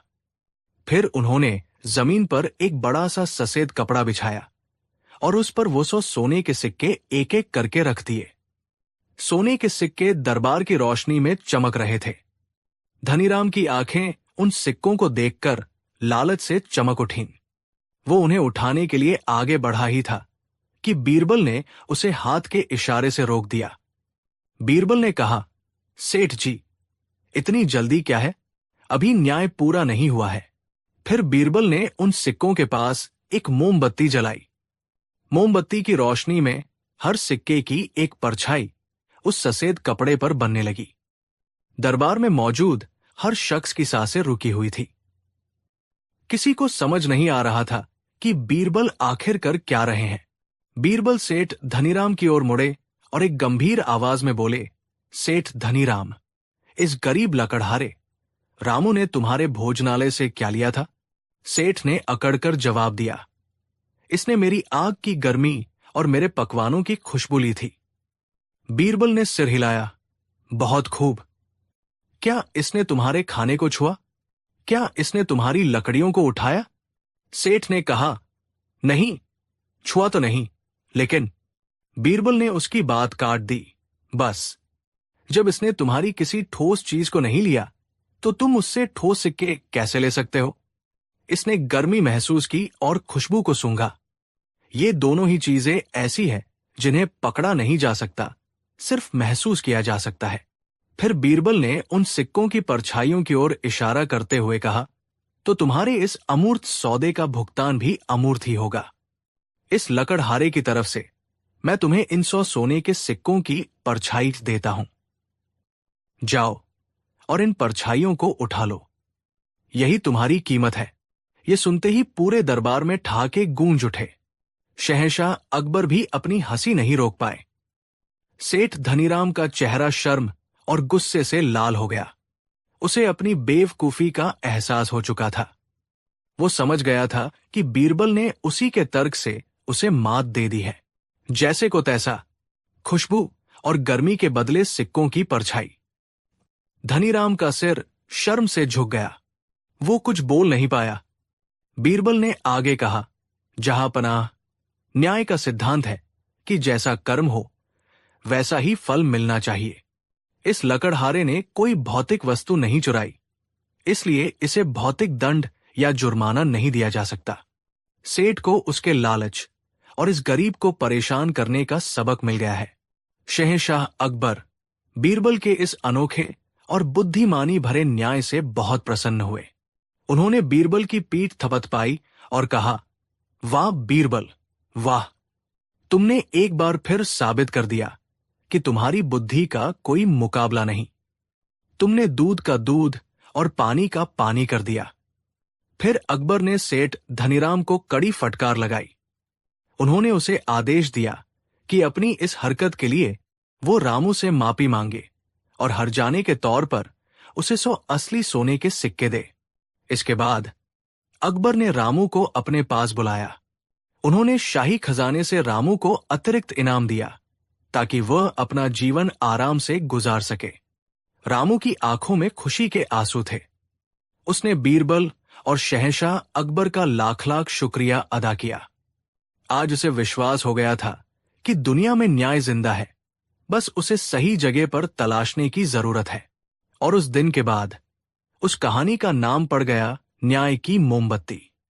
एक ऐसी मोमबत्ती जिसकी रोशनी ने सोने के सिक्कों की परछाई तो बनाई, लेकिन न्याय का एक ऐसा सूरज उगाया जो आज तक लोगों को प्रेरणा देता है। तो दोस्तों, ये थी बीरबल की चतुराई और न्याय की कहानी। इस कहानी से हमें ये सीख मिलती है कि लालच और घमंड का सिर हमेशा नीचा होता है और सच्ची बुद्धि वह है जो सिर्फ जटिल समस्याओं को ही नहीं सुलझाती, बल्कि गरीबों और मजलूमों के चेहरों पर मुस्कान भी लाती है। बीरबल ने हमें सिखाया कि न्याय हमेशा सीधा और सरल नहीं होता। कभी कभी न्याय करने के लिए आपको लीक से हटकर सोचना पड़ता है। आपको बीरबल का ये अनोखा न्याय कैसा लगा? क्या आपके पास भी कोई ऐसी कहानी है जहां बुद्धि ने ताकत को हराया हो? हमें कमेंट सेक्शन में जरूर बताइएगा।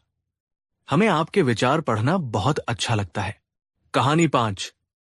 ये उन दिनों की बात है जब मुगल सल्तनत अपनी बुलंदियों पर थी, लेकिन शहंशाह अकबर का मन कुछ अशांत था। हाल ही में उनके एक बहुत भरोसेमंद सूबेदार ने पड़ोसी राज्य से मिलकर बगावत कर दी थी। हालांकि बगावत को कुचल दिया गया था, लेकिन इस घटना ने शहंशाह के मन में एक गहरा घाव छोड़ दिया था। जिस सूबेदार को उन्होंने अपने बेटे की तरह माना, जिसे मान सम्मान और दौलत से नवाजा, उसी ने उनकी पीठ में छुरा घोंप दिया था। इस धोखे ने अकबर को अंदर तक हिला दिया था। अब वो हर किसी को शक की नजर से देखने लगे थे। उन्हें अपने आसपास मौजूद हर चेहरे के पीछे एक मुखौटा नजर आता था। जो दरबारी उनके सामने झुककर सलाम करते थे, उन्हें लगता था कि वे पीठ पीछे साजिशें रचते होंगे। जो सेनापति उनकी शान में कसीदे पढ़ते थे, उन्हें लगता था कि वे मौके की तलाश में होंगे। एक शाम वो अपने खास दीवाने खास में अकेले बैठे थे। उनके मन में विचारों का तूफान चल रहा था। कौन मेरा अपना है, कौन पराया? किसकी मुस्कान सच्ची है और किसकी झूठी? इस सल्तनत में, इस महल में मेरे लिए अपनी जान दे कौन सकता है? तभी बीरबल ने कक्ष में प्रवेश किया। उन्होंने शहंशाह के चेहरे पर चिंता की लकीरें देखी और समझ गए कि मामला गंभीर है। आलम पनाह, आप किस गहरी सोच में डूबे हैं? ऐसी कौन सी उलझन है जो हिंदुस्तान के शहंशाह को परेशान कर रही है? बीरबल ने विनम्रता से पूछा। अकबर ने एक ठंडी सांस ली और अपनी वेदना व्यक्त की। बीरबल, हमें आज अपनी ही सल्तनत में खुद को अकेला महसूस हो रहा है। हमें समझ नहीं आ रहा कि किस पर भरोसा करें और किस पर नहीं। हर तरफ चापलूस और मौकापरस्त लोग नजर आते हैं। हम बस ये जानना चाहते हैं कि इस विशाल राज्य में कोई एक तो ऐसा होगा जो हमसे, यानी जलालुद्दीन मोहम्मद अकबर से नहीं, बल्कि हमारे तर्ज से, हमारी दौलत से नहीं, सिर्फ हमसे वफादारी रखता हो। उन्होंने बीरबल की आंखों में सीधे देखते हुए वो सवाल पूछा जिसने इस कहानी को जन्म दिया। बीरबल, तुम हमें बताओ, हमारी सल्तनत में हमारा सबसे बड़ा वफादार कौन है? ये सवाल जितना सीधा था उतना ही खतरनाक भी। अगर बीरबल किसी एक मंत्री या सेनापति का नाम लेते तो बाकी सब उनके दुश्मन बन जाते। अगर वो कहते कि मैं आपका सबसे वफादार हूं तो ये आत्म प्रशंसा और चापलूसी लगती, और अगर वो कहते कि कोई वफादार नहीं है तो ये शहंशाह की तौहीन होती। बीरबल ने एक पल के लिए सोचा। उन्होंने कहा, जहां पनाह, वफादारी कोई वस्तु नहीं जिसे बाजार में तौला जा सके। ये एक एहसास है, एक भावना है जिसे सिर्फ मुश्किल वक्त में ही परखा जा सकता है। अकबर ने अधीर होकर कहा, हम ये सब नहीं सुनना चाहते बीरबल, हमें जवाब चाहिए, हमें एक नाम चाहिए। हम उस इंसान से मिलना चाहते हैं, उसे अपनी आंखों से देखना चाहते हैं। बीरबल समझ गए कि शहंशाह को तर्कों से नहीं बल्कि सबूत से ही शांत किया जा सकता है। उन्होंने सिर झुकाया और कहा, ठीक है आलमपना, मुझे आपके इस सवाल का जवाब ढूंढने के लिए 40 दिन का समय और कुछ अधिकार चाहिए। मैं वादा करता हूं कि 40वें दिन मैं आपके सबसे वफादार शख्स को आपके सामने पेश करूंगा। अकबर मान गए। उन्होंने बीरबल को पूरी छूट दे दी। बीरबल के दुश्मनों ने सोचा कि ये एक और मौका है जब बीरबल कोई न कोई गलती करेंगे और शहंशाह की नजरों से उतर जाएंगे, क्योंकि सबसे वफादार को ढूंढना तो भूसे के ढेर में सुई खोजने जैसा था। अगले दिन से ही बीरबल ने अपनी योजना पर काम करना शुरू कर दिया। उनकी योजना बड़ी अजीब और रहस्यमयी थी। सबसे पहले उन्होंने शहंशाह के सबसे प्यारे और वफादार कुत्ते शेरू को अपने साथ ले लिया। शेरू एक शानदार शिकारी कुत्ता था जो बचपन से ही अकबर के साथ रहा था। अकबर उसे अपनी जान से भी ज्यादा चाहते थे। वो उनके बिना एक पल नहीं रहता था।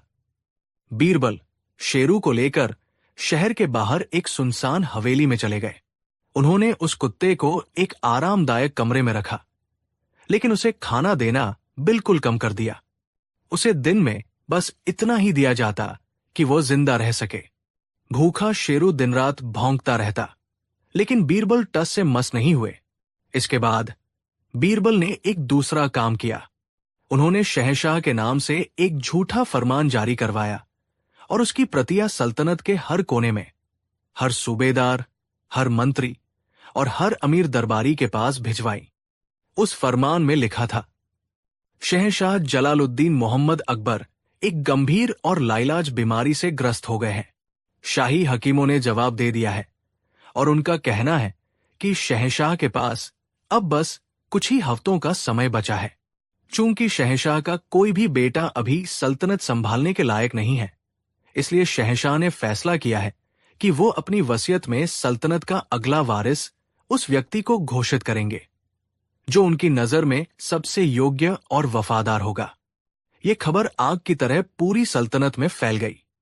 जैसे ही लोगों ने सुना कि शहंशाह मरने वाले हैं और तख्त खाली होने वाला है, सल्तनत में एक अजीब सी हलचल मच गई। अब बीरबल का असली काम शुरू हुआ। उन्होंने वेश बदलकर, कभी सौदागर बनकर, कभी फकीर बनकर सल्तनत के अलग अलग हिस्सों में घूमना शुरू कर दिया। वह चुपचाप लोगों के व्यवहार को, उनकी बातों को और उनकी प्रतिक्रियाओं को देखने लगे। जैसे जैसे दिन बीतते गए, बीरबल को इंसानी फितरत के कई रंग देखने को मिले। दरबार के मंत्री, जो मंत्री कल तक अकबर की शान में जमीन आसमान एक कर देते थे, अब वे गुप्त बैठकें करने लगे थे। वे गुट बना रहे थे। हर कोई शहजादों को अपनी तरफ करने में लगा था। वे इस बात पर लड़ रहे थे कि अकबर के बाद वजीर आजम कौन बनेगा। उनकी बातों में अकबर की सेहत के लिए चिंता नहीं, बल्कि आने वाले तख्त की लालच थी। सेनापति और सूबेदार, बड़े बड़े सेनापति जिन्होंने अकबर के साथ कई जंगें लड़ी थी, अब अपनी अपनी सेनाओं को मजबूत करने में लग गए थे। वे पड़ोसी राज्यों से गुप्त संदेश भेज रहे थे। वे सोच रहे थे कि अगर सल्तनत कमजोर होती है तो वे अपने अपने हिस्से को एक आजाद रियासत घोषित कर देंगे। आम जनता दुखी थी। वे अपने शहंशाह से प्यार करते थे। मस्जिदों और मंदिरों में अकबर की लंबी उम्र के लिए दुआएं होने लगी। लेकिन उनकी वफादारी में भी एक डर छिपा था। उन्हें डर था कि अकबर के बाद सल्तनत में अराजकता फैल जाएगी, लड़ाइयां होंगी और उनका अमन चैन छिन जाएगा। बीरबल ये सब देख रहे थे और हर बात को अपने दिमाग में दर्ज कर रहे थे। उन्हें हर जगह वफादारी के अलग अलग रूप दिखे। लालच से जन्मी वफादारी, डर से जन्मी वफादारी और स्वार्थ से जन्मी वफादारी। लेकिन उन्हें वो निस्वार्थ वफादारी कहीं नजर नहीं आई जिसकी तलाश में वो निकले थे। इस बीच शहंशाह अकबर महल में बेचैन थे। बीरबल की योजना के तहत उन्हें बीमार होने का नाटक करना था। वो अपने कक्ष में लेटे रहते और किसी से मिलते जुलते नहीं थे। उन तक भी दरबारियों की साजिशों की खबरें पहुंच रही थी और ये देखकर उनका दिल टूट रहा था। उन्हें लगने लगा था कि शायद बीरबल सही थे। उनका कोई भी सच्चा वफादार नहीं है। 39 दिन बीत गए। कल 40वां और आखिरी दिन था। बीरबल वापस आगरा लौट आए। 40वें दिन बीरबल सुबह सुबह शहंशाह अकबर के पास पहुंचे। अकबर ने कमजोर आवाज में पूछा, क्यों बीरबल, क्या मिला तुम्हें हमारा सबसे वफादार, या तुम भी खाली हाथ लौटे हो? बीरबल ने मुस्कुराकर कहा, आलम पनाह, आपका सबसे वफादार मिल गया है और आज हम उसे भरे दरबार में सबसे मिलाएंगे। बस आपको मेरी योजना के अंतिम हिस्से में मेरा साथ देना होगा। बीरबल ने शहंशाह को अपनी योजना समझाई। उस दिन दरबार में एक अजीब सा माहौल था। सबको यह खबर दी गई थी कि आज बीमार शहंशाह अपनी वसीयत का ऐलान करने के लिए आखिरी बार दरबार में आएंगे। पूरा दरबार खचाखच भरा था। हर मंत्री, हर दरबारी ये सुनने के लिए बेताब था कि तख्त का अगला मालिक कौन होगा। शहंशाह अकबर को 2 सिपाहियों के सहारे बड़ी कमजोर हालत में दरबार में लाया गया। वो इतने बीमार लग रहे थे कि उन्हें देखकर किसी को शक भी नहीं हुआ। उन्हें सिंहासन पर बिठाया गया। अकबर ने कांपती हुई आवाज में कहा, मेरे प्यारे दरबारियों, हमारा अंतिम समय नजदीक है। हमने अपनी सल्तनत के भविष्य का फैसला कर लिया है, लेकिन उससे पहले हम अपने सबसे वफादार से मिलना चाहते हैं। बीरबल, कहाँ है वो? सबकी नजरें बीरबल पर टिक गई। बीरबल ने सिर झुकाया और कहा, आलम पनाह, आपका सबसे वफादार इसी दरबार में मौजूद है और वो कोई इंसान नहीं है। ये सुनकर सब चौंक गए। तभी बीरबल ने इशारा किया और 2 सिपाही उस भूखे, कमजोर और मरियल हो चुके कुत्ते शेरू को लेकर दरबार में दाखिल हुए। 39 दिनों के भूखे प्यासे शेरू की हालत बहुत खराब थी। वो ठीक से चल भी नहीं पा रहा था। उसे देखकर दरबार में कानाफूसी होने लगी। ये कुत्ता, ये है सबसे वफादार। मुल्ला 2 प्याजा ने मजाक उड़ाया। लेकिन जैसे ही उस मरियल कुत्ते की नजर अपने मालिक शहंशाह अकबर पर पड़ी, उसके मुरझाए हुए शरीर में जैसे बिजली कौंध गई। वो सिपाहियों की पकड़ से खुद को छुड़ाकर भागा। उसकी लड़खड़ाती टांगों में अचानक जाने कहां से इतनी ताकत आ गई। वो भागता हुआ, लंगड़ाता हुआ, गिरता पड़ता अपने मालिक के सिंहासन तक पहुंचा। उसने अपने अगले दोनों पंजे सिंहासन पर रखे और अपनी पूरी ताकत से अपनी पूंछ हिलाने लगा। उसने प्यार से अकबर के पैरों को चाटना शुरू कर दिया। उसकी आंखों से आंसू बह रहे थे। वो दर्द और खुशी में धीमी धीमी आवाज में गुर्रा रहा था, जैसे कह रहा हो, मालिक, आप मिल गए। मैं इतने दिन कहा था, आप ठीक तो है? वो बस अपने मालिक का प्यार चाहता था। उसे न तो तख्त की परवाह थी, न सल्तनत की। उसे बस अपने अकबर की चिंता थी। ये दृश्य इतना भावुक था कि पूरे दरबार में सन्नाटा छा गया। जिन दरबारियों के दिलों में लालच और स्वार्थ भरा था, वे भी ये निस्वार्थ प्रेम देखकर शर्मिंदा हो गए। शहंशाह अकबर की आंखों से भी आंसू बह निकले। वो अपनी बीमारी का नाटक भूल गए। वो सिंहासन से उठे और नीचे बैठकर अपने प्यारे शेरू को गले से लगा लिया। उन्होंने उसे प्यार किया, सहलाया। तब बीरबल आगे आए। उनकी आवाज में एक दार्शनिक गहराई थी। जहांपनाह, उन्होंने कहा, इन 39 दिनों में मैंने आपकी सल्तनत के हर बड़े इंसान को परखा। जब उन्होंने सुना कि आप मरने वाले हैं, तो किसी ने तख्त के लिए साजिश की, किसी ने अपनी रियासत का सपना देखा। हर कोई ये हिसाब लगा रहा था कि आपके जाने के बाद उन्हें क्या मिलेगा। लेकिन इस बेजुबान जानवर को देखिए। मैंने इसे 39 दिनों तक भूखा रखा, आपसे दूर रखा, इसे तकलीफ दी। लेकिन जैसे ही इसने आपको देखा, ये अपनी भूख, अपना दर्द, सब कुछ भूल गया। इसके मन में कोई लालच, कोई स्वार्थ नहीं है। इसके लिए आप सिर्फ हिंदुस्तान के शहंशाह नहीं, बल्कि इसके मालिक हैं। इसका सब कुछ है। इसकी वफादारी किसी शर्त की मोहताज नहीं है। ये आपसे सिर्फ इसलिए वफादार है क्योंकि ये आपसे प्यार करता है। बीरबल ने पूरे दरबार की ओर देखकर कहा, आलम पनाह, इंसानों की वफादारी अक्सर जरूरतों और उम्मीदों से बंधी होती है, लेकिन सच्ची और निस्वार्थ वफादारी वही होती है जो बदले में कुछ नहीं मांगती। इसलिए मेरे हिसाब से इस सल्तनत में आपका सबसे वफादार ये कुत्ता है। बीरबल के शब्द हर किसी के दिल में उतर गए। शहंशाह अकबर को अपनी गलती का एहसास हुआ। वो समझ गए थे कि उन्होंने वफादारी को गलत पैमाने पर तौलने की कोशिश की थी। उस दिन के बाद शहंशाह अकबर का नजरिया बदल गया। उन्होंने उन सभी मंत्रियों और सूबेदारों को माफ कर दिया जिन्होंने साजिश करने की कोशिश की थी, लेकिन उन्हें उनकी सही जगह दिखा दी। उन्होंने ये समझ लिया था कि सल्तनत को चलाने के लिए हर तरह के लोगों की जरूरत पड़ती है, लेकिन दिल के रिश्ते किसी पद या दौलत से नहीं बनते। उन्होंने बीरबल को गले लगाया और कहा, बीरबल, आज तुमने हमें सिर्फ हमारे सबसे वफादार से नहीं मिलाया, बल्कि वफादारी के असली मतलब से भी रूबरू करवाया है। तुम सिर्फ हमारे सलाहकार नहीं, हमारी आत्मा के आईने हो। तो दोस्तों, ये थी कहानी उस खोज की जो एक इंसान से शुरू हुई और एक बेजुबान जानवर पर खत्म हुई।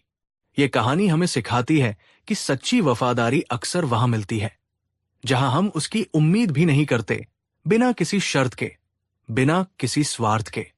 ये हमें याद दिलाती है कि पद, पैसा और ताकत से खरीदी गई वफादारी की उम्र बहुत छोटी होती है, लेकिन प्रेम और निस्वार्थ भाव से जन्मी वफादारी अमर होती है। कहानी 6। ये उन दिनों की बात है जब शहंशाह अकबर का दरबार न केवल न्याय और राजनीति का केंद्र था, बल्कि कला और सौंदर्य का भी संगम था। शहंशाह को खूबसूरत चीजों का बहुत शौक था, चाहे वो कोई इमारत हो, कोई कविता हो या प्रकृति का कोई नजारा। शाही बाग में एक बड़ा सा सरोवर था जिसमें उन्होंने खास तौर पर मानसरोवर से लाकर सफेद राजहंसों का एक जोड़ा छोड़ा था। अब उनका कुनबा बढ़कर दर्जनों का हो गया था। जब ये बर्फ जैसे सफेद हंस शांत पानी में तैरते तो ऐसा लगता मानो पानी पर दूध के टुकड़े तैर रहे हों। अकबर अक्सर शाम को इस सरोवर के किनारे बैठकर घंटों इन हंसों को निहारा करते थे। ये दृश्य उनके मन को बहुत शांति देता था।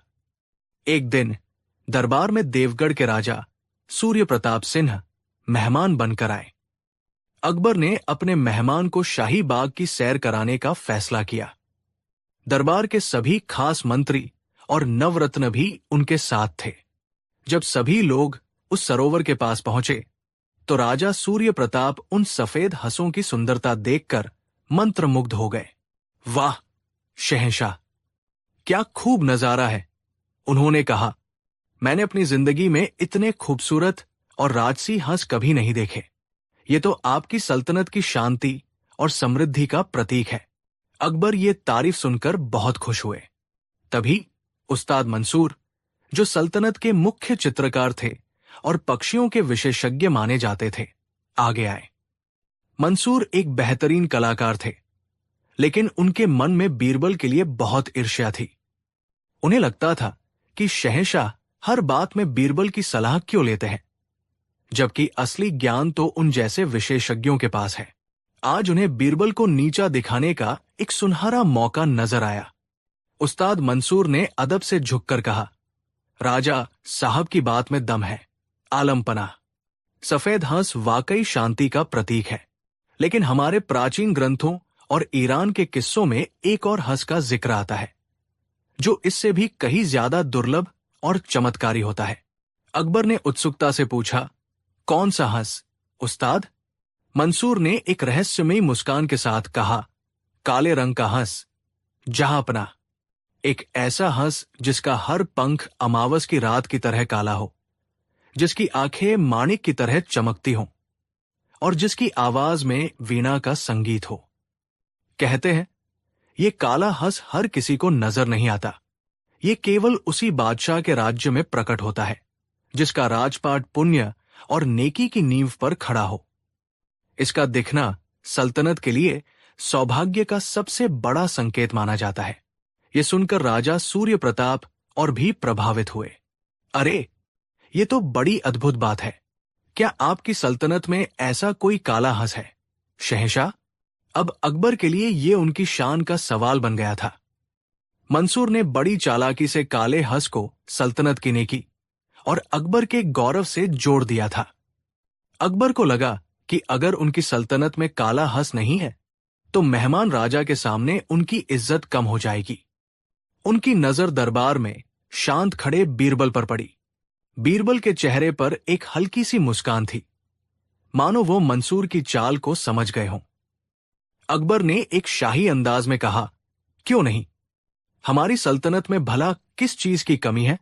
अगर ऐसा कोई हंस दुनिया में है तो वो यकीनन हमारे राज्य में भी होगा। फिर वो सीधे बीरबल की ओर मुड़े। बीरबल, ये जिम्मेदारी हम तुम्हें सौंपते हैं। हमें 1 महीने के अंदर वो काले रंग का हंस चाहिए। उसे ढूंढकर लाओ और दरबार में पेश करो। याद रहे, अगर तुम नाकाम रहे तो ये माना जाएगा कि हमारी सल्तनत में उतनी नेकी नहीं है और इसका अंजाम अच्छा नहीं होगा। ये हुक्म एक तीर की तरह था। बीरबल के दुश्मन, जिनमें मंसूर और मुल्ला 2 प्याजा शामिल थे, मन ही मन जश्न मनाने लगे। वे जानते थे कि काले रंग का हंस होता ही नहीं है, ये तो बस किस्से कहानियों की एक कल्पना है। उन्होंने सोचा, इस बार तो बीरबल फंस गए। 1 महीने बाद जब वो खाली हाथ लौटेंगे तो शहंशाह के गुस्से और अपमान से उन्हें कोई नहीं बचा पाएगा। बीरबल ने शहंशाह को देखा, फिर मंसूर की धूर्त आंखों में झांका। उन्होंने शांति से सिर झुकाया और कहा, जो हुक्म, जहांपना। मैं अपनी पूरी कोशिश करूंगा। दरबार में यह खबर आग की तरह फैल गई। हर कोई यही बात कर रहा था कि बीरबल अब क्या करेंगे। कुछ लोगों को उन पर दया आ रही थी तो कुछ उनकी बर्बादी का इंतजार कर रहे थे, लेकिन बीरबल के व्यवहार में कोई बेचैनी या चिंता नहीं थी। उन्होंने काले हंस को खोजने के लिए कोई फौज या जासूसों की टोली नहीं बनाई। उन्होंने किसी दूसरे राज्य में कोई संदेश नहीं भेजा। इसके बजाय उन्होंने कुछ बहुत ही अजीब काम किए। पहले हफ्ते उन्होंने सल्तनत के सभी धोबियों की एक सूची बनवाई। उन्होंने पता लगाया कि कौन सा धोबी सबसे अच्छा काम करता है और किसके पास सबसे बड़ा घाट है।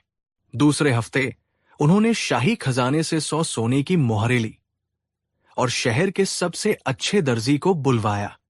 उन्होंने उसे कुछ बहुत ही कीमती काले मखमल के थान दिए और उसे कुछ अजीबोगरीब निर्देश दिए, जिन्हें सुनकर दर्जी भी हैरान रह गया।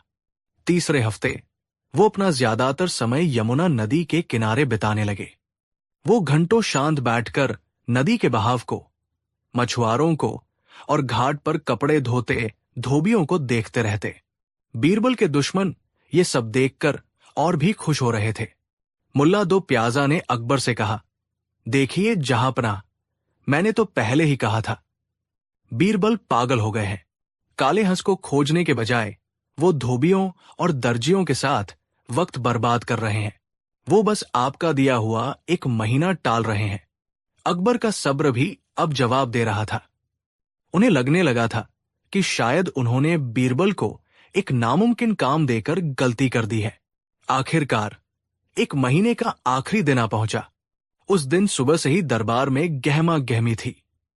राजा सूर्य प्रताप को भी विशेष रूप से दरबार में आमंत्रित किया गया था, ताकि वो भी बीरबल की सफलता या असफलता के गवाह बन सके। उस्ताद मंसूर और उनके साथी अपनी सबसे अच्छी पोशाक पहनकर आए थे, जैसे किसी जश्न में शामिल होने आए हों। शहंशाह अकबर अपने सिंहासन पर बैठे थे। उनके चेहरे पर गुस्सा और बेचैनी साफ झलक रही थी। उन्होंने पूछा, बीरबल कहाँ है? क्या वो डरकर भाग गए? तभी एक दरबान ने आकर सूचना दी, आलम पनाह, मंत्री बीरबल दरबार में हाजिर होना चाहते हैं, लेकिन वो अकेले नहीं हैं। उन्होंने कहा है कि काले हंस को दरबार के अंदर नहीं लाया जा सकता। उसे देखने के लिए आपको और पूरे दरबार को यमुना के किनारे चलना होगा। ये सुनकर सब हैरान रह गए। क्या इसका मतलब बीरबल को सच में काला हंस मिल गया? मंसूर को यकीन नहीं हुआ। अकबर की उत्सुकता बढ़ गई। उन्होंने तुरंत पूरे दरबार को यमुना के किनारे चलने का आदेश दिया। यमुना नदी के किनारे एक खास घाट पर एक बड़ा सा सफेद शामियाना लगाया गया था। शामियाने के अंदर क्या था, ये किसी को नहीं दिख रहा था। पूरा शाही दरबार वहां इकट्ठा हो गया। सबकी नजरें उस शामियाने पर टिकी थी। कुछ देर बाद बीरबल शामियाने से बाहर आए। उनके कपड़े भीगे हुए थे और चेहरे पर थकान के साथ साथ एक अजीब सी गंभीरता थी। अकबर ने बेसब्री से पूछा, बीरबल, कहाँ है काला हंस? हमें और इंतजार मत कराओ। बीरबल ने सिर झुकाकर कहा, जहां पनाह, काला हंस मिल गया है और वो इसी शामियाने के अंदर है। वो वाकई वैसा ही है जैसा उस्ताद मंसूर ने बताया था, अद्भुत, चमत्कारी और दिव्य। ये सुनकर मंसूर का चेहरा पीला पड़ गया। उसे अपने कानों पर विश्वास नहीं हो रहा था।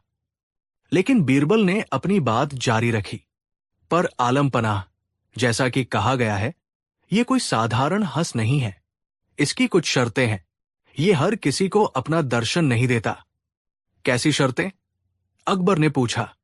बीरबल ने कहा, इस काले हंस की पहली और आखिरी शर्त यह है कि इसे केवल वही व्यक्ति देख सकता है जिसने अपनी जिंदगी में कभी कोई पाप न किया हो, कभी झूठ न बोला हो और जिसके मन में किसी के लिए कोई ईर्ष्या या कपट न हो।